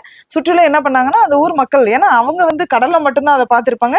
இன்னும் சின்ன வயசு பசங்க யாருமே அதெல்லாம் பார்த்ததில்ல அப்படின்றதுனால எல்லாருமே ஒரு காலத்துல கடல்ல போய் பாடிட்டு இருக்கப்ப மண்ணில் ஆமா இருக்க மக்கள் எப்படி பார்த்திருப்பாங்க, பார்த்திருக்க மாட்டாங்க இல்லையா? அவங்களே ஒரு அதிசயமா கூட்டம், பாக்குறாங்க. மிகப்பெரிய கூட்டம் கூடிட்டு திடீர்னு பார்த்தா நல்லா பாடிட்டு இருக்கும்போது பிடிச்சி தள்ளி விடுறாங்க, அடிப்புடி தகராறு ஆயிடுச்சு. என்னன்னு பார்த்தா அவங்க பையன், நீ எல்லாரும் முன்னாடி என் மானத்தை வாங்குறிய இப்படி பாடி அப்படின்னு அவனுக்குள்ள ஒரு மிகப்பெரிய ஒரு கோபம் போயிட்டு. அப்ப நம்ம அப்பா பாடுறாரு, இதை எல்லாரும் வேடிக்கை பாக்குறாங்க, அது ஏதோ கேவலமான செயலோ அப்படின்னு நினைச்சிட்டான். அப்படின்னு நினைச்சிட்டு அவர் வந்து அந்த மாதிரியான இன்சிடென்ட். அப்ப அதுல இருந்து நான் ஒரு பெண்ணா எப்படி வெளியில வர்றது அப்படிங்கறதெல்லாம் வந்து கொஞ்சம் சிக்கலான ஒரு விஷயம் இருக்கேன். இதுவரை யாருக்கும் தமிழ்நாட்டுல அப்படி ஒரு பாட்டு, துடுப்பு பாட்டு, இல்ல, துடுப்பு அம்பா பாடல்கள் வந்து Dhananjayan sir Dhananjayan sir Dhananjayan sir வந்து சேகரிச்சிருக்காங்க. சேகரிச்சிருக்காரு. ஆனா அப்படி நேரடியா பாடல் பாடி கேட்டது நீங்க, அது எனக்கு அவர் பாடிதான் எடுத்திருக்கணும். ஆனா வந்து இந்த சூழல் கான்டெக்ட் ஒரு பெண்ணா நீங்க தான் போய் ஃபர்ஸ்ட் லைவ்ல போய் அது எடுக்கிறீங்க. தெரியல சார் இருக்கலாம். எனக்கு. இல்ல வேற யாரும் எழுதுனது இல்ல. யாருதானே உங்க நூல் ஆய்வை வந்து உலக தமிழராட்சி நிறுவனம் வந்து நூலா வெளியிட்டு இருக்காங்க. ஆமா, ராவுத்தர் அந்த சாமி வரலாறு. அந்த இது எப்படி நடந்துச்சு, இந்த ஆய்வு எப்படி அங்க போச்சு, அந்த இடையில நடந்த ப்ராசஸ்ல? அது என்ன அப்படின்னா, அப்பதான் வந்து ராவுத்தர் சாமி வரலாறு வழிபடம் அப்படிங்கிற நூல் வந்து அப்பதான் அந்த ஆய்வு செஞ்சுட்டு இருக்கேன். உலக தமிழராட்சி நிறுவனத்துல சுவடியல் துறை பேராசிரியரா தாமரை பாண்டியன் சார், அவர் வந்து அவர்கிட்ட வந்து நான் சுவடியல் பயிற்சி எடுத்தேன். எனக்கு சுவடி பதிப்பிக்கிறதுக்கும் படிக்கிறதுக்கும் அவர்கிட்ட தான் பயிற்சி எடுத்தேன். அப்போ அவர் வந்து இந்த ஆய்வு வந்து ஒரு தனித்துவமா இருக்கு, நீங்க வந்து இதை நூலா போடணும் அப்படின்னு சொல்லி கேட்டுட்டாங்க. அது வந்து ஸ்னாப்சிஸ் மாதிரி தான் அது கொடுத்தோம். என்ன அப்படின்னா, அப்பதான் வந்து தொடக்க நிலை ஆய்வு தான் அது. அப்போ ஒரு நாட்டார் தெய்வ கோவில்கள்ல ஒரு துணை தெய்வமா எங்கெல்லாம் ராவுத்தர் இருக்காரு அப்படிங்கறத மட்டும்தான் வந்து அந்த நூல்ல கொடுத்திருக்கேன். இப்ப குலதெய்வமா வழிபடுறது மத்த இதுகள்லாம் அதுக்கப்புறம் வந்து பின்னாடி பின்னாடி நிறைய சேர்த்தேன். அப்பவே வந்து அதை முழுமையா கொடுக்க முடியலன்றதுனால சினாப்சிஸ் மாதிரி ஒரு ராவுத்தர் பத்தின ஒரு ராவுத்தர் சாமி பத்தின அறிமுகம் அவ்வளவுதான். அதை மட்டும்தான் கொடுக்க முடிஞ்சது. பெரிய நான் வரையறுக்கக்கூடிய, ஏன்னா ஒரு உலக தமிழராட்சி நிறுவனம் வந்து ஒரு நாட்டுப்புற இதை ஆய்வு செஞ்சுட்டு இருக்கும் போதே ஒரு ஆய்வாளருடைய இதை வாங்கி பதிப்பிக்கிறதுங்கிறது புதிய செய்தி. நீங்க வந்து நிறைய சுவடிகள் எல்லாம் பதிப்பிச்சிருக்கீங்க. என்னென்ன சுவடிகளை நீங்க பதிப்பிச்சிருக்கீங்க? இது வரைக்கும் வந்து 2 சுவடிகள் வந்து பதிப்பிச்சிருக்கேன். ஒண்ணு வந்து மன்மதன் சுவாமி கதைப்பாடல், சித்திரபுத்திரன் அம்மானை. நல்ல ஒரு பலத்த கரவொலி நீங்க தரலாம், தப்பே இல்லை.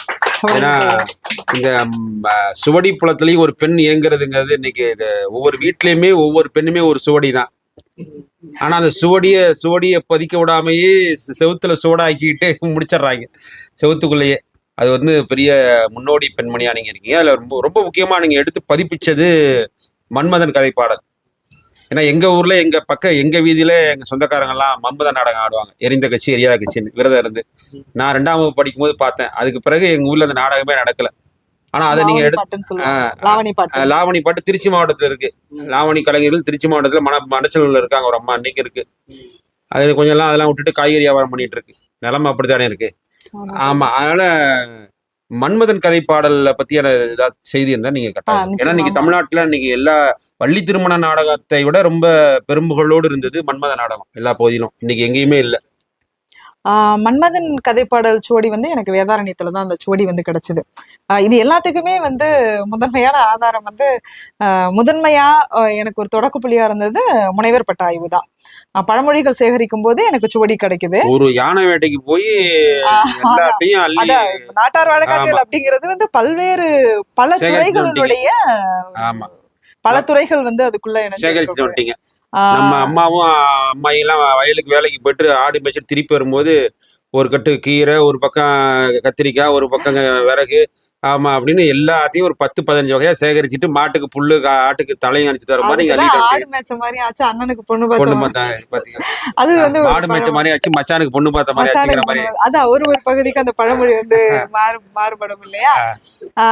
அந்த மாதிரி இது வந்து சுவடி. நீங்க ஒரு ஆய்வுக்கு போய் எல்லாத்தையும் சேகரிச்சுட்டு வந்து அடிச்சு களத்துல வந்து எல்லாத்துக்கும் படையல் போட்டுட்டு இருக்கீங்க. அந்த மன்மதன் கதை பாடல்ல மன்மதன் கதைப்பாடல் சுவடி வந்து எனக்கு வந்து நாகப்பட்டினம் மாவட்டம் வேதாரண்யத்துல ஆயக்கரன்புலம் ஊர்ல தான் எனக்கு கிடைச்சது. அதை வந்து பதிப்பிக்கிறதுக்கு வந்து பதிப்பிக்கிறதுக்கு முன்னாடி வந்து முதல்ல வந்து சுவடியல் பயிற்சி எடுக்கணும்னு சொல்லிட்டு டிப்ளமா இன் மேனஸ்கிரிப்ட் வந்து நான் படிச்சேன். தஞ்சை தமிழ் பல்கலைக்கழகத்துல படிச்சேன். கூடுதலா வந்து தாமரை பாண்டியன் சார் கிட்ட நான் வந்து உலக தமிழராட்சி நிறுவன பேராசிரியர் ஸோ தாமரை பாண்டியன் சார் கிட்ட தான் நான் வந்து சுவடியில் சார்ந்த நிறைய சில நுணுக்கங்கள்லாம் வந்து அவர்கிட்ட கற்றுக்கிட்டேன். அதுக்கப்புறம் வந்து அந்த சுவடியை வந்து நான் பதிப்பிச்சேன். இதனுடைய வரலாறு அப்படிங்கிறது ரொம்ப பெருசு அப்படின்னு தான் சொல்லணும். ஏன்னா இந்த சுவடியை பதிப்பிச்சதுக்கு அப்புறம் அதோட சாரம் ஏதாவது நீங்க சொல்லப்பட வேண்டும் அப்படின்னு சொல்லப்பட வேண்டும் அப்படின்னா, இந்த மன்மதன் கதைப்பாடல் அப்படிங்கிறது வந்து குறிப்பா வந்து மாசி மாசத்துல வந்து நிகழக்கூடியது. மாசி பௌர்ணமி அன்னைக்கு வந்து மன்மதன் எரிப்பாங்க. அன்னைக்கு வந்து குறிப்பாக வந்து இதுவும் வந்து நாகை மாவட்டம், நாமக்கல், கொங்கு பகுதிகள், நாமக்கல் மாவட்டம், குறிப்பா வந்து தஞ்சை பகுதி, இங்க எல்லாமே இன்னைக்கு வந்து இந்த மன்மதன் வழிபாடு அப்படிங்கிறது இருக்கு. தென் மாவட்டத்துல எனக்கு தெரிஞ்சு ஆனந்தகுமார் கூட ஒரு கட்டம் எழுதியிருந்தாரு அப்படிங்களா? அவரு மதுரையில இருக்கும்னு நினைக்கிறேன். மதுரைக்கு தக்க இல்ல, மதுரைக்கு இந்த பக்கம் இருக்கு. அப்போ இவங்க இந்த மன்மதன் அப்படிங்கிறது நம்ம கிட்ட ஒரு ஒரு பிம்பம் இருக்கு. மன்மதன்னா ஓ நீ மன்மதன் மாதிரி அப்படியா அப்படின்னு சொல்லிட்டு சிரிப்பாங்க. ஒரு காமம் சார்ந்த ஒரு விஷயமா தான் அவங்க வந்து பார்க்கப்படும். ஆனா அங்க நடக்கக்கூடிய நிகழ்த்துதல்ல இந்த காமம் சார்ந்த ஒரு செயல்பாடுகளோ அல்லது அது சார்ந்த சடங்குகளோ எதுவுமே கிடையாது. இதை தாண்டி ஒரு நாட்டார் வழிபாடு அது. அப்போ அங்க வழிபடுறவங்க யாருன்னா நாட்டார் மக்கள் வந்து வழிபடுறாங்க. அது வந்து மிகப்பெரிய ஒவ்வொரு ஊர்லயும் வந்து வித்தியாசமான விழாக்கள் வந்து வழிபடுவாங்க. ஒரு ஒரு இறந்தவங்களுக்கு என்ன மாதிரியான சடங்குகள்லாம் செய்வோமோ, இப்போ நம்ம ஒரு பண்பாட்டுல இருக்கோம், நம்ம ஒரு சமூக பண்பாட்டுல இருக்கோம். நிச்சயமா நம்ம எல்லா விஷயத்தையும் விட்டு கொடுத்தா கூட இறப்பு சடங்கு அப்படிங்கறத வந்து ரொம்ப அந்த பண்பாட்டை ஒட்டி தான் அது வந்து நான் வந்து எவ்வளவுதான் இருந்தாலும் நான் இன்னைக்கு அதெல்லாம் வந்து எதுவுமே செய்ய மாட்டேன், அந்த மாதிரி நான் எந்த சடங்குகளும் செய்ய மாட்டேன், அப்படியே கொண்டு போய் எரிச்சுட்டு வந்துருவேன்னு யாருமே இருக்கிறது இல்லை. அப்போ அந்தந்த பண்பாட்டை சார்ந்த மக்கள் வந்து இப்ப குறிப்பா வந்து கடலோர மாவட்டங்கள் இருக்காங்கன்னு நான் வந்து வேளாங்கண்ணி பக்கத்துல செருதூர் அப்படின்னு சொல்லிட்டு ஒரு கிராமம் இருக்கு, மீனவ கிராமம் தான். அந்த மீனவ கிராமத்துல வந்து மன்மதன் வழிபாட நான் 3 வருஷம் ஃபீல்டு ஒர்க் பண்ணேன். அது முக்கியமான விஷயம் என்ன அப்படின்னா, வருஷத்துல ஒரு தடவை தான் வரும் மாசி பௌர்ணமி அன்னைக்கு. நாகப்பட்டினம் மாவட்டத்துல எல்லா ஊர்லயும் மாசி பௌர்ணமி அன்னைக்கு மன்மதனை எரிச்சிருவாங்க. சோ அப்ப அடுத்த ஊருக்கு நான் போய் பார்க்கணும்னா அடுத்த வருஷம் வரைக்கும் காத்திருக்கணும்.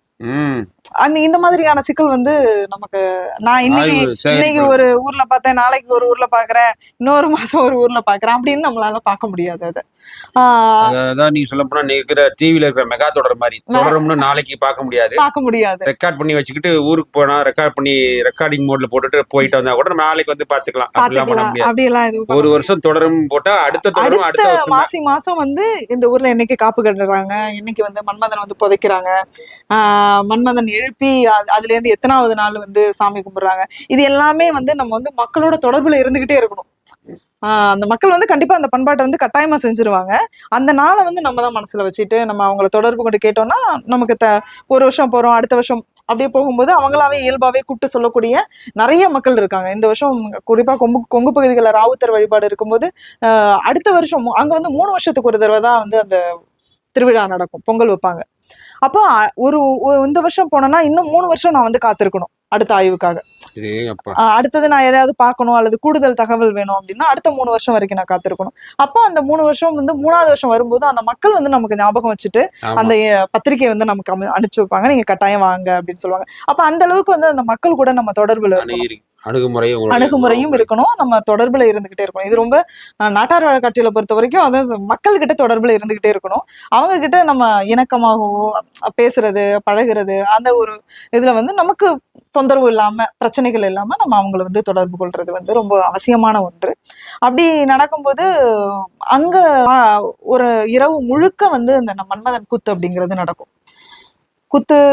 குத்து முறைப்படிதான் நடக்குமா அப்படின்னா கிடையாது. அங்க வந்து கூத்து கலைஞர்கள் இருக்க மாட்டாங்க, அந்த நாட்டார் மக்களே வந்து அந்த வேஷத்தை எடுத்து போடுவாங்க. அங்க உள்ளவங்களே மன்மதன் கதைப்பாடல் பாடக்கூடிய மக்களும் அவங்கதான், அந்த மீனவ மக்கள் தான் பாடுவாங்க. அங்க மன்மதன் ரதி வேஷம் போடுறதும் அவங்கதான், சிவன் வேஷம் போடுறது அவங்கதான். அப்போ எல்லா வேஷமும் இருக்காங்க. விடிய விடிய வந்து 12 மணிக்கு 2 பேருக்கும் திருமணம் நடக்கும், ரதிக்கும் மன்மதனுக்கும் திருமணம் நடக்கும். திருமணம் நடந்து முடிஞ்சதுக்கு அப்புறம் அவங்க 2 பேரும் முக்கியமான இடம் அந்த தர்க்கம் வந்து கரெக்டா விடிய காலம் 4:30-5 மணி வரைக்கும் நடக்கும். இது வந்து ஒரே இடத்துல நிகழ்த்த மாட்டாங்க, தெருவா ஒரு பெரிய ஊரு ஒரு 5 கிலோமீட்டர் இருக்குன்னா 5 கிலோமீட்டர் அவங்க வந்து மூவ் ஆகி போயிட்டே இருப்பாங்க. ஒரு ஏரியாவோட ஒரு முச்சந்தி இருக்கா, அது பொதுவான ஒரு எல்லா 2-3 தெருக்கள் சந்திக்கிற ஒரு இடத்துல வந்து அந்த நிகழ்வு போடுவாங்க. அப்போ அதுல பெண்கள் யாருமே இரவுல வந்து அந்த கோவில்ல வந்து கலந்துக்க மாட்டாங்க. ஆண்கள் தான் முழுக்க முழுக்க இருப்பாங்க. இப்போ இந்த தெரு தெருவா போறது எல்லாமே ஆண்கள் தான் இருப்பாங்க. நம்ம அரிதா வந்து ஆண்களே மன்மதன் ரதி இடம் ஆமா பெண் வேஷம் போறதும் வந்து அதுல வந்து அவங்களுக்கு நிறைய நம்பிக்கைகள் இருக்கு. இந்த வருஷம் வந்து திருமணம் ஆகாதவங்க யாராவது ரதி மன்மதன் வேஷம் போட்டாங்க அப்படின்னா அடுத்த வருஷம் அவங்களுக்கு திருமணம் அந்த மாதிரியான சில நம்பிக்கை. அதுக்கப்புறம் அவங்க தெரு தெருவா அடிச்சுக்கிட்டு அப்படியே போற மாதிரி இன்னைக்கு காலம் அப்படியே இல்ல நீங்க சொன்னதை பார்த்தா அப்படிதானே இருக்கு. திருமணம் ஆனா அடுத்த நொடியே தர்கா ஆரம்பிச்சிருச்சுன்னா இதுதான் வாழ்க்கைங்கிறத சூட்சுமா சொல்றாங்க. ஆமா ஆமா உண்மைதானே. தர்கம் ஆரம்பிச்சிருது தெரு தெருவா பேசுறது அடிச்சுக்கிறது அப்படியே பஞ்சாயத்து போறது இன்னைக்கு இருக்கத்தானே செய்யுது.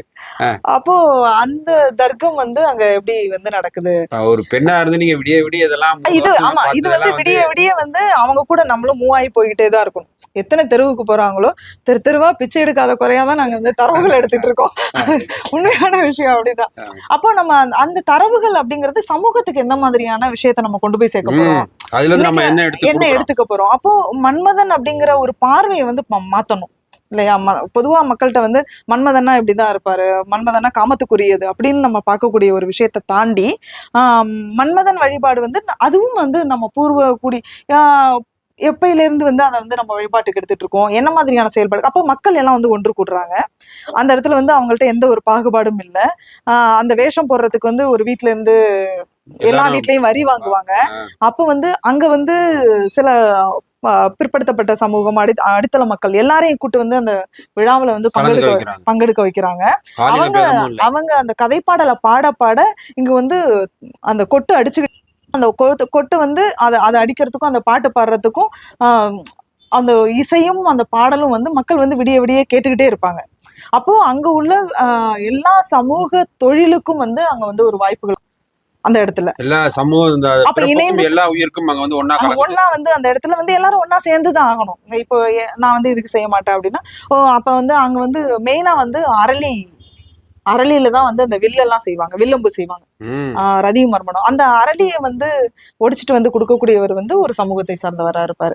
அவருடைய வேலை வந்து இந்த மன்மதன் கோயிலுக்கு இவர் வந்து இந்த வேலையை செய்யணும் அப்படிங்கிறது. அப்போ பணம் இல்லாம தொழில் வேலை வாங்கிக்கிற இப்ப இதுல வந்து நம்ம நிறைய பார்க்கலாம். அடிமை முறையும் இருக்கும். அவங்களை எப்படி எல்லாம் வந்து ஒரு ஒடுக்குறாங்கன்றதையும் நம்ம பார்க்கலாம். அப்ப அந்த சமூகத்து கூட இணைந்து ஒடுக்குதலும் இருக்கும். அதே மாதிரி நாமக்கல் பகுதிகளில் வந்து அந்த அவங்க ரொம்ப ஒரு இசை வந்து ரொம்ப வயசானவர் அந்த மன்மதன் கதைப்பாடல் அடிக்க ஒரு ரொம்ப தூரத்துல உட்கார்ந்துருக்கிறாரு. ஒரு பானை சவுண்டு மட்டும் வருது, நல்ல இசையா இருக்கு. அந்த இசை எங்க இருக்குன்னு பார்த்தா சுற்றிலும் மக்கள் இருக்காங்க, ஒருத்தர் பாட்டு பாடிட்டு இருக்காரு, அதுக்கு முன்னாடி தர்க்கம் இருக்கு, எல்லா மக்களுடைய பார்வையும் வந்து இந்த ரதி மன்மதன் மேல இருக்கு. ஆனா ஒரு இனிமையான ஒரு இசை ஒண்ணு இங்க இருந்து வந்துட்டு இருக்கு. பார்த்தா அவர் ஒரு ஓரமா உட்காந்து அந்த மண்பானையில சின்ன கடம் அதுதான் ஜல்லியா ஆமா இன்னைக்கு ஆமா கல்லுல வச்சு அவர் அவ்வளவு அழகா வந்து அந்த இசையை வந்து இசைச்சிட்டு இருக்காரு. விடிய விடிய அவரு உட்கார்ந்து கடம்னு சொல்றாங்க. அப்போ அதுதான் நம்மளுடைய தொன்மையான பண்பாடுகளும் அதுக்குள்ள இருக்கும். பாரம்பரியம், இசை மரபு, சடங்கியல் மரபு, பாடல் மரபு, தாளம், பன்னிசை மரபு. சிலர்லாம் பாடல்லாம் பாடிட்டு போயிட்டே இருப்பாங்க, தெரு தெருவா போவாங்க. அதுக்கப்புறம் வந்து அந்த மன்மதனை எரிச்சதுக்கு அப்புறம் ஒரு இறப்பு சடங்குல எப்படி பாடை கட்டி தூக்கிட்டு போறதோ அதே மாதிரி அந்த பாடை கட்டி தூக்குவாங்க, கொல்லிக்குடம் உடைப்பாங்க, அங்க போய் தண்ணியில கரைக்கிறது. குறிப்பா இதுல மீனவ பகுதிகளில் பாத்தீங்கன்னா கொண்டு போய் சாம்பல்ல வந்து கரைச்சிருவாங்க. ஏன் வந்து இந்த சாம்பலை வந்து கரைக்கிறீங்க அப்படின்னா இது வந்து அத இயற்கை வழிபாடு தான். நம்ம எல்லாமே வந்து இயற்கை வழிபாட்டோடையும் மண்ணோடையும் இயற்கை எதினார். அப்போ அந்த சாம்பலை எடுத்துட்டு வந்து கடல்ல போடுறதுனால அவங்களுக்கு வந்து மீன்வளம் அதிகரிக்குது அப்படின்ற ஒரு நம்பிக்கை இருக்கு. அதே மாதிரி நிலப்பகுதிகள்ல இங்க தாண்டி வந்து மருத நில பகுதிகள்ல வரும்போது அவங்க வயல்ல தெளிப்பாங்க. இன்னொன்னு என்ன, உற்பத்தி எல்லாமே வளமை சடங்கு, அடிப்படையே காமம் தானே. வளமை சடங்கு ஒரு வளத்துக்கான ஒரு விஷயம். அதே மாதிரி காய்க்காத மரங்கள் இருக்கா அப்படின்னா செடிகள் இருக்கா, அது எல்லாத்தையும் வெட்டி மன்மதனை எரிக்கும் போது அதுக்குள்ள போட்டுருவாங்க. இதே மாதிரி குழந்தை இல்லாதவங்களுக்கு ஒரு தேங்காய் ஒண்ணு புதைச்சு வைப்பாங்க, அதை அடுத்த வருஷம் தான் எடுப்பாங்க. தேங்காயை புதைச்சு வச்சு அப்போ அந்த தேங்காயை வந்து ஏலம் 1000-2000 ஏலத்துக்கு எடுக்கிறவங்க எல்லாம் இருக்காங்க. அப்போ இது எல்லாமே எப்படின்னா வளமையோட தொடர்பு. தமிழர்கள் வந்து உடல் சார்ந்து அதை பார்க்காம அது வந்து உற்பத்தி சார்ந்தது, வளமை சார்ந்தது, அடிப்படை எல்லாமே வளமை, எல்லாமே அடிப்படையில இயற்கையில போய் அது முடியுது. இது இங்க இப்ப இருக்கிற வேற மரபு, நமக்கு எதிர் மரபு பாத்தீங்கன்னா அது முழுக்க முழுக்க காமம்ங்கிறது வேற ஒரு பார்வையில இருக்கு. தீண்டத்தகாதது, தீண்டத்தகாதது. தவறானது, புனிதம் புண்ணாக்குன்னு அந்த பக்கம் இருக்கு. ஆமா. அவ்வளவுதான் காமத்து பாலங்கிறதே நம்ம சொல்றதுக்கே கூட சொல்றதுக்கே கூட கூச்சம் ஆமா. அடைகிறோம். அதுதான் பொதுவாவே ஆமா. மன்மதன்னு சொன்னாவே அவங்கள வந்து வேற ஒரு பார்வையில பார்க்கக்கூடிய ஒரு காலகட்டத்துல இந்த இந்த மாதிரியான வழிபாடுகளை வந்து இதுக்கு நிறைய நமக்கு புராண கதைகள், சிலப்பதிகாரத்தை கூட காமக்கோட்டகம் அப்படின்னு இருக்கு. சொல்லிட்டு இருந்தது. அப்போ இது இது இது எல்லாம் வந்து இன்னைக்கு சொல்லுவாங்க, சிலர் வந்து என்ன சொல்றாங்க, இந்த மன்மதன் வழிபாடு வந்து வடபகுதியில இருந்து வந்தது அப்படின்னு சொல்லிட்டு. ஆனா வந்து நமக்கு வந்து சங்க இலக்கியங்கள்ல இருந்து அந்த மன்மதன் சார்ந்த செய்திகளோ காமன் சார்ந்த செய்திகளோ வந்து நமக்கு இருந்துட்டு இருக்கு. இதை விட ஒரு முக்கியமான விஷயம் அப்படின்னா கூடலூர், ஊட்டி கூடலூர்ல வந்து மன்மதன் அந்த கூத்து நடக்கிறது கேள்விப்பட்டு நான் அங்க போயிருந்தேன். கூடலூர் போகும்போது அங்க உள்ள தேயிலை தோட்ட தொழிலாளர்கள் வந்து இந்த மன்மதன் விழா ரொம்ப சிறப்பு. அவங்க தேயிலை தோட்ட தொழிலாளர்கள் யாருன்னா ஏற்கனவே அவங்க வந்து இலங்கையில இருந்து தமிழர்கள் அங்க போனாங்க.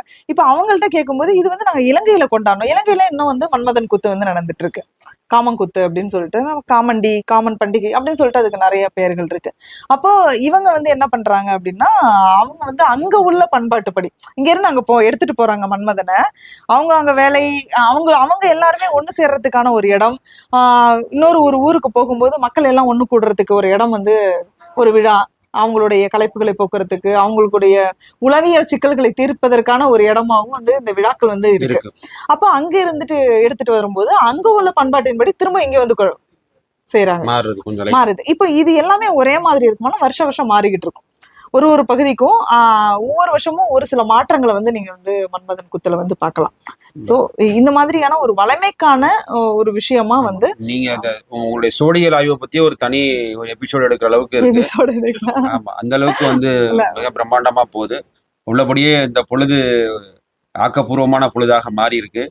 ஆமா, இந்த மாதம் பாத்தீங்கன்னா செப்டம்பர் மாதம், இந்த தமிழ்நாடு வந்து திராவிட மாதமா நம்ம எழுச்சி மிக்க மாதமா கொண்டாடிக்கிட்டு இருக்கோம். ஏன்னா வந்து கல்வி அனைவருக்கும் போய் சேர்ந்து இருக்கிற மாதம், அவர்கள் அந்த ஆளுமைகள் பிறந்த மாதம் இது. ஆமா, பேரறிஞர் அண்ணாவும் தந்தை பெரியாரும் வந்து தோன்றிய மாதம் இந்த மாதம். எனவே அதுல வந்து ஒரு பெண் வந்து இந்த தமிழியல் பொதுமேடையில் பேசுறதா இந்த நூற்றாண்டுடைய வெற்றியாவே நம்ம பார்க்கலாம். திராவிட இயக்கத்துடைய 75வது ஆண்டோடைய வெற்றியா பார்க்கலாம். சுயமரியாதை இயக்கத்துடைய நூற்றாண்டுடைய வெற்றியாவே அதை நாங்க பார்க்க முடியும். ஏன்னா நீங்க சுயமரியாதையோடு, ஏன்னா இவங்க ஜீன்ஸ் டிஷர்ட்டோட தான் பெரும்பாலும் இருப்பாங்க. இப்படி ஒரு முகத்துக்கு தோற்றத்துக்குள்ள இன்னொரு மிகப்பெரிய சாயில் இன்டலெக்சுவல் இருக்கு அப்படிங்கறத உங்களுடைய ஆய்வு தான் வெளிப்படுத்துது. அது உள்ளபடியே என்னுடைய இன்னொரு முகத்தை நீங்க பார்த்தது இல்லைல்ல, இன்னைக்கு நீங்க பாத்துக்குங்க அப்படின்னு நீங்க மக்களுக்கு சொல்றது வந்து பெரிய தமிழியல் பொது மேடை. இன்னைக்கு ஆயிரக்கணக்கான பார்வையாளர்களை கடந்து பல்லாயிரக்கணக்கான தாண்டி லட்சக்கணக்கான மக்கள் பார்க்கிற ஒரு தமிழியல் பொது மேடைக்கு நீங்க வந்தது உள்ளபடியே அங்குசம் சமூக நல அறக்கட்டளுடைய முதன்மையான வெற்றியாகவே நாங்க பாக்குறோம். ஏன்னா இதுவரையும் சில பெண்கள்லாம் சேர்ந்து கூட இங்க வந்து உரையாடி இருக்காங்க. ஆனா ஒரு தனி பெண்மணியும் உரையாடிச்சிருக்கிறாங்க. ரொம்ப முக்கியம். அதுதான் வரேன் நான். இப்போ வந்து அண்மையில உங்களுடைய பிரபலமான உயிர் சுருட்டி, எல்லா உயிர்களையும் ஒட்டுமொத்த படைப்பு ஆளிகளையும் உயிரை சுருட்டி, தமிழ்நாட்டோட உயிரையே சுருட்டி வச்சிருக்கீங்க. உயிர் சுருட்டி நாவல் அது எப்படி தொடங்குனுச்சு? அது அப்படி சொல்லி எனக்கு முதல்ல வந்து ஆய்வுகள் தான் முக்கியமான ஒரு இடம். எனக்கு ஆய்வுல நிறைய ஆர்வமா இருக்கு. ஆனா வந்து ஒரு இந்த மாதிரி புனைவு கவிஞர் அந்த சிறுகதை அப்படி இல்ல, அவங்க மேல எனக்கு ஒரு பொறாமையும் இருக்கும். இந்த சதீஷ் தோழர் மாதிரி ஆனா ஒரு கவிஞர் மேல எனக்கு ஒரு பொறாமை உண்டு. ஏன்னா அவங்களுடைய கவிஞர்களை வந்து கொண்டாடுது. இல்ல கவிஞர்களை வந்து இந்த தமிழ்நாடு ரொம்ப கொண்டாடுது.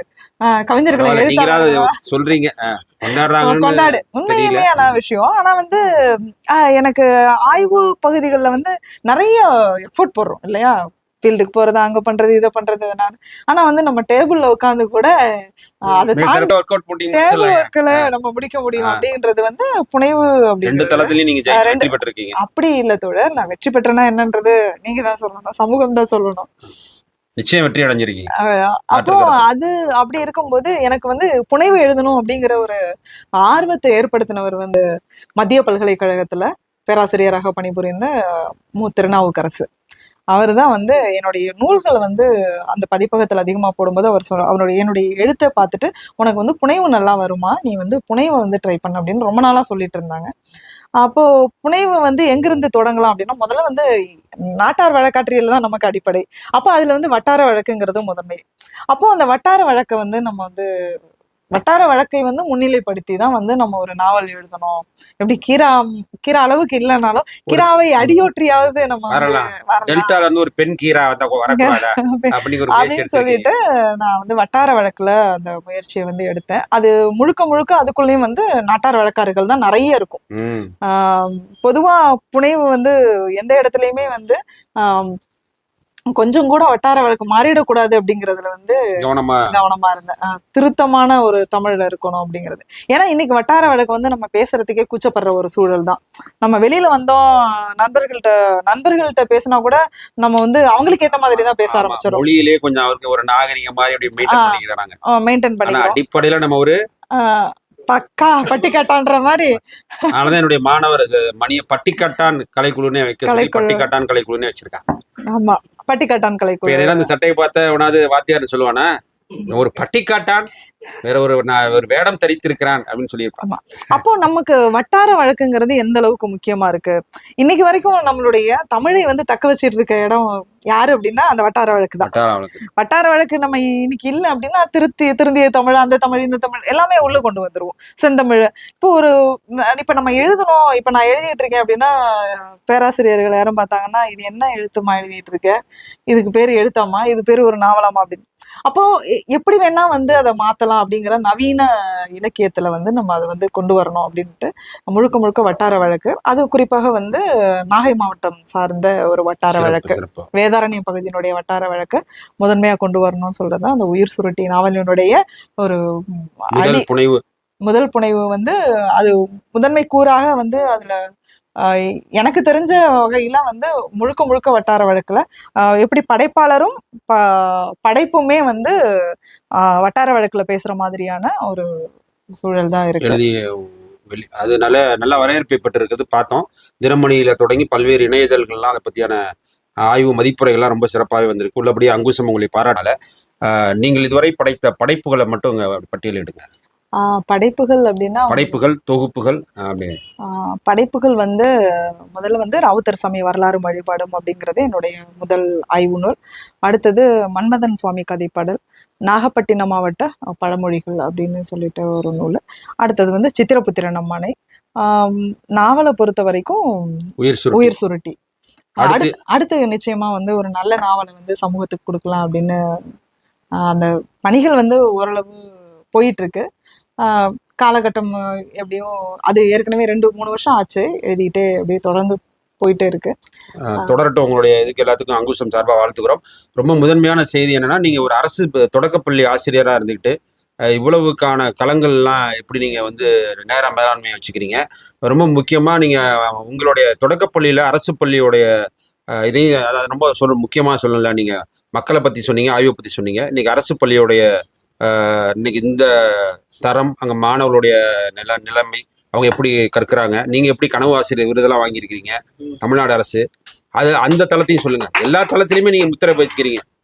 எப்படி இதை வந்து நீங்க வந்து மேலாண்மை பண்றீங்க? ஒரு பக்கம் ஆய்வு, ஒரு பக்கம் தொடக்கப்பள்ளி மாணவர்களோடு ஒரு ஆய்வாளர் எப்படி பேர்மை பண்றீங்க? பொதுவா வந்து சரியா அங்க போனா நான் 1வது டீச்சர், அங்க வெளியில வந்தா நீங்க ஆய்வாளர், வெளியில வந்தா நான் ஆய்வாளர். அருமை. மற்றபடி நான் வெளியில வந்து என்னை ஆசிரியர் அப்படின்னு நான் ஆய்வுக்கு போற இடங்கள்லயும் அப்படியே நான் சொல்லிக்கிட்டதே கிடையாது. அங்க சொன்னாலும் எனக்கு ஒரு தரவுகளும் கிடைக்காது. அதனால நான் என்னம்மா பண்ணிட்டு இருக்க, படிச்சுட்டு இருக்கியான்னா படிச்சுட்டு சொல்லிடுவேன். வேலை பாக்குறியான்னா சொல்லுவேன். என்ன கேட்டாலும் தான் சொல்லுவேன். வேற வழி இல்லை எனக்கு. ஏன்னா எனக்கு தேவை தரவுகளை தான். சமயத்துல மாணவர்கள் என்ன ஆசிரியரா ஏத்துக்கல அப்படின்னா கூட நான் அதையும் வந்து நான் அக்செப்ட் பண்ணி தான் ஆகணும். தொடக்கப்பள்ளி மாணவர்கள் அப்படிங்கிறத விட நான் தொடக்கப்பள்ளி மாணவர்களுக்கு ஆசிரியரா இருக்கிறதுல தான் எனக்கு பெருமையா இருக்கு. என்ன அப்படின்னா நான் வந்து என்னுடைய மாணவர்கள்ட்ட இருந்து நான் நிறைய கத்துக்கிறேன். ஃபர்ஸ்ட் டீச்சர் அப்படின்னு அது அப்ப வந்து இந்த மாதிரியான என்னுடைய ஒவ்வொரு வளர்ச்சிக்குமே வந்து அடிப்படை வந்து தொடக்கப்பள்ளி ஆசிரியர் தான். அதுதான் வந்து எனக்கு பொருளாதார வினை ஊக்கிதான். பொருளாதார ரீதியாகவும் சரி, அறிவு ரீதியாகவும் சரி, செயல்பாடுகள் ரீதியாகவும் சரி, எனக்கு அது வந்து ஒரு பெரிய ஒரு அடித்தளம், முன்னோட்ட உரமா அதுதான் இருக்கு. அப்போ மாணவர்களை பொறுத்த வரைக்கும் மாணவர்கள் பேசக்கூடிய விஷயங்கள் அந்த நான் இப்போ ஒரு பகுதிக்கு வேலைக்கு போகும்போது அந்த பகுதியில் உள்ள வட்டார வழக்குகளை வந்து மாணவர்கள்ட்ட இருந்து நான் கத்துக்கிறேன். இப்படி ஒரு ஆசிரியர் நீங்க எல்லாரும் பாக்குறவங்க வந்து புரிஞ்சுக்கணும். பரவாயில்ல, இப்படி கூட ஒவ்வொரு மாணவர்கிட்ட இருந்து நம்ம வந்து தரவுகளை சேகரிச்சு வட்டார வழக்க நான் ரீசெண்டா வந்து நான் நாகப்பட்டினம் மாவட்டம், திருச்சி, அடுத்ததாக இப்போ வந்து புதுக்கோட்டை மாவட்டத்துக்கு போயிருக்கேன். அப்போ அங்க பகுதிகளில் உள்ள சில எல்லாரும் வந்து பெண் ஆத்தா ஆத்தான்னு பேசுவாங்க. ஆத்தா போத்தா அப்படின்னு சொல்லுவாங்க. ஆயி ஆயிங்கிறது வந்து அந்த தஞ்சை பகுதிகளில் உள்ள ஒரு விஷயம். அதே மாதிரி கொங்கு பகுதியில சொல்லுவாங்க ஆயா ஆயான்னு. அப்பாயிய வந்து கொங்குல ஆயா சொல்லுவாங்க. இவங்க குழந்தைங்களே பெண்களையே ஆயி ஆயின்னு கூப்பிடக்கூடிய ஒரு அங்க உள்ள ஒரு வட்டாரம் இருக்கு. அப்புறம் வந்து வண்ணத்து பூச்சியை பாப்பாத்தின்னு சொல்லுவாங்க. இப்ப இதெல்லாம் வந்து நம்ம யாருகிட்ட இருந்து கத்துக்கிறோம் அப்படின்னா மாணவர்கள் அவங்க பேசக்கூடிய வார்த்தைகள்ல இருந்து தான் நம்ம கத்துக்கிறோம். இல்ல எனக்கே வந்து ஒரு நாள் ஐயோ பாப்பாத்தி போகுது என்னடா இப்ப எங்க பகுதிகளில் பாப்பாத்தின்னா பெண்ணை குறிப்பாங்க. பாப்பாத்திங்கிறது நமக்கு வந்து இன்னைக்கு வந்து பிராமணர்களை குறிக்கக்கூடிய ஒரு வார்த்தை தான். பாப்பாத்தி அம்மன் இருக்கு. அப்ப ஏன் அப்படின்னா பாப்பாத்திங்கிற பேர் நிறைய பேர் கிராமப்புறத்துல பெண்களுக்கு இருக்கு. ஏன் வந்து அந்த பேரை வைக்கிறாங்க அப்படின்னா தன்னை வந்து மேன்மையான மேட்டுக்குடியா தன்னை காமிச்சுக்கணும் அப்படிங்கறதுனால அந்த பாப்பாத்திங்கிற இந்த பேர் மூலியமா வந்து தன்னை வந்து மேல போட்டு வச்சுக்கிறது ஒரு இதா ஒரு கட்டத்துல 90களுக்கு வந்த போல அன்னைக்கு 90களுக்கு முன்னால பாப்பாத்திங்கிறது ஒரு மேட்டின்மையா இருக்கு. அப்ப அவங்க தங்க வீட்டு குழந்தைங்கள பாப்பாத்தின்னு கூப்பிடுறோம். அப்போ இவங்களையும் பாப்பாத்தின்னு கூப்பிடுவாங்க. பாப்பாத்தின்னு சொல்லுவாங்க. இங்க வந்து தன் வீட்டு குழந்தைய அது பெருமையா பாப்பாத்தின்னு சொல்லக்கூடிய ஒரு வழக்கம் இருக்கு. இதை வந்து அவன் வந்து பட்டாம்பூச்சிக்கு கூப்பிடுறான் பாப்பாத்தின்னு சொல்லிட்டு. அப்போ அதை வந்து அவன் பெருமையா நினைக்கிறான். சோ இது எல்லாமே நம்ம வந்து மாணவர்கள்ட்ட இருந்து நிறைய கத்துக்க வேண்டிய ஒரு விஷயம். மாணவர்களை பொறுத்த வரைக்கும் இன்றைய அரசினுடைய நிறைய நலத்திட்டங்கள் வந்து ரொம்ப சிறப்பா இருக்கு. காலை உணவாக இருக்கட்டும், கல்வி செயல்பாடுகளா இருக்கட்டும், இது எல்லாமே மாணவர்களுக்கு வந்து வருகை வந்து அதிகமா இருக்கு. முன்னாடியை விட இப்போ வருகை சதவீதத்தை கொரோனாவுக்கு அப்புறமே வருகை கொஞ்சம் நல்லாவே இருக்கு. இருந்தாலும் அந்த கல்வி செயல்பாடுகள்ங்கிறது ரொம்ப நல்லா இருக்கு. அரசு பள்ளிகள்ல வந்து கல்வி செயல்பாடுகள், கல்விக்காக நிறைய மாணவரை முன்னிறுத்திய ஒரு செயல்பாடு தான் அரசினுடைய செயல்பாடு.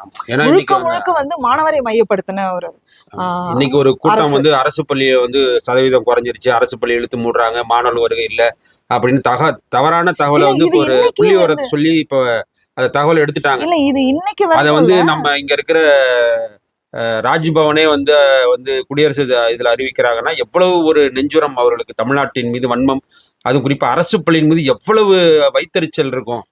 அந்த பிள்ளைங்க படிக்கிறதுல, சாப்பிட்றதுல, வர்றதுல, போடுற உணவுல எவ்வளவு காண்டு வன்மம் இருக்கும் அப்படிங்கறத நம்ம பார்த்தோம். நீங்க உள்ளபடியே கனவு ஆசிரியர் சொல்லும் பொழுது அது தரவு உண்மையாகவே இருக்கும் அப்படிங்கறத நாங்க வந்து அங்குசம் சார்பா ஆணித்தரமா அந்த மக்களுக்கு தெரிவிக்கிறோம். அதுல காலை உணவுங்கிறது ரொம்ப முக்கியமான ஒரு விஷயம். ஏன்னா நிறைய மாணவர்கள் வந்து கிராமப்புற மாணவர்கள் வந்து அவங்க அப்பா அம்மா காலையில வேலைக்கு போயிருவாங்க. அந்த குழந்தைகள் வந்து சாப்பிடாம வருவாங்க. ஒரு 11 மணிக்கெல்லாம் அவன் சொல்ற அந்த 1வது 2வது குழந்தைகள் என்ன சொல்லுவாங்கன்னா பசிக்குது அப்படிம்பாங்க. இப்ப நம்ம சாப்பிடாம போறோம்னா அவன் முன்னாடி உட்காந்து நம்ம சாப்பிட முடியாது. காலையில நேரமாச்சு சாப்பாடு எடுத்துட்டு போன ஏன்னா அவன் வந்து அவன் பசிக்குதுன்னு சொல்லுவான். அந்த மாதிரியான சூழல் வந்து இன்னைக்கு இல்ல. நல்லா கை தட்டுங்க, ஒண்ணும் தப்பு இல்ல. இது அப்போ ஒரு என்னது அவனுடைய வயிறு நிறைவா இருந்தா மட்டும்தான் அந்த குழந்தைகள் வந்து அதுக்கான ஊட்டச்சத்து இருக்கும், அந்த கவனிக்கிறதுக்கான ஒரு சத்து மூளைக்கு ஏறும். அது வந்து இல்லாம இருந்த சூழல்ல இந்த காலை உணவு வந்து மிகப்பெரிய ஒரு வெற்றி தான். அது மாணவர்களுக்கான, அது கிராமப்புற மாணவருக்கான ஒரு மிகப்பெரிய. கிராமப்புறத்துல இருக்கிற மாணவர்கள் காலை நேர உணவு திட்டத்துல எப்படி பயனடைகிறாங்க அப்படின்னு யாரும் இதுவரையும் நேர்காணல் பண்ணதில்லை. 8 மணிக்கு அவங்க எல்லாமே அங்க போற வேலை வேற, கிராமப்புறத்துல இருக்கிற வேலை வேற. ஆமா, அவங்க 7 மணி 8 மணிக்கு எல்லாமே அவங்க இன்னொரு பகுதிக்கு 100 நாள் வேலைக்கு போயிடுவாங்க. வெயிலுக்கு முன்னாடியே போயிடுவாங்க. அப்போ அந்த குழந்தைகளை கவனிக்கக்கூடிய சூழல் இருக்காது. அது சாப்பாடு எடுத்து வச்சா கூட அவங்களும் கண்டுக்கிறது இல்லை. அவங்களுக்கு அந்த மாதிரியான மனநிலையில தான் பெற்றோர்கள் இருக்காங்க.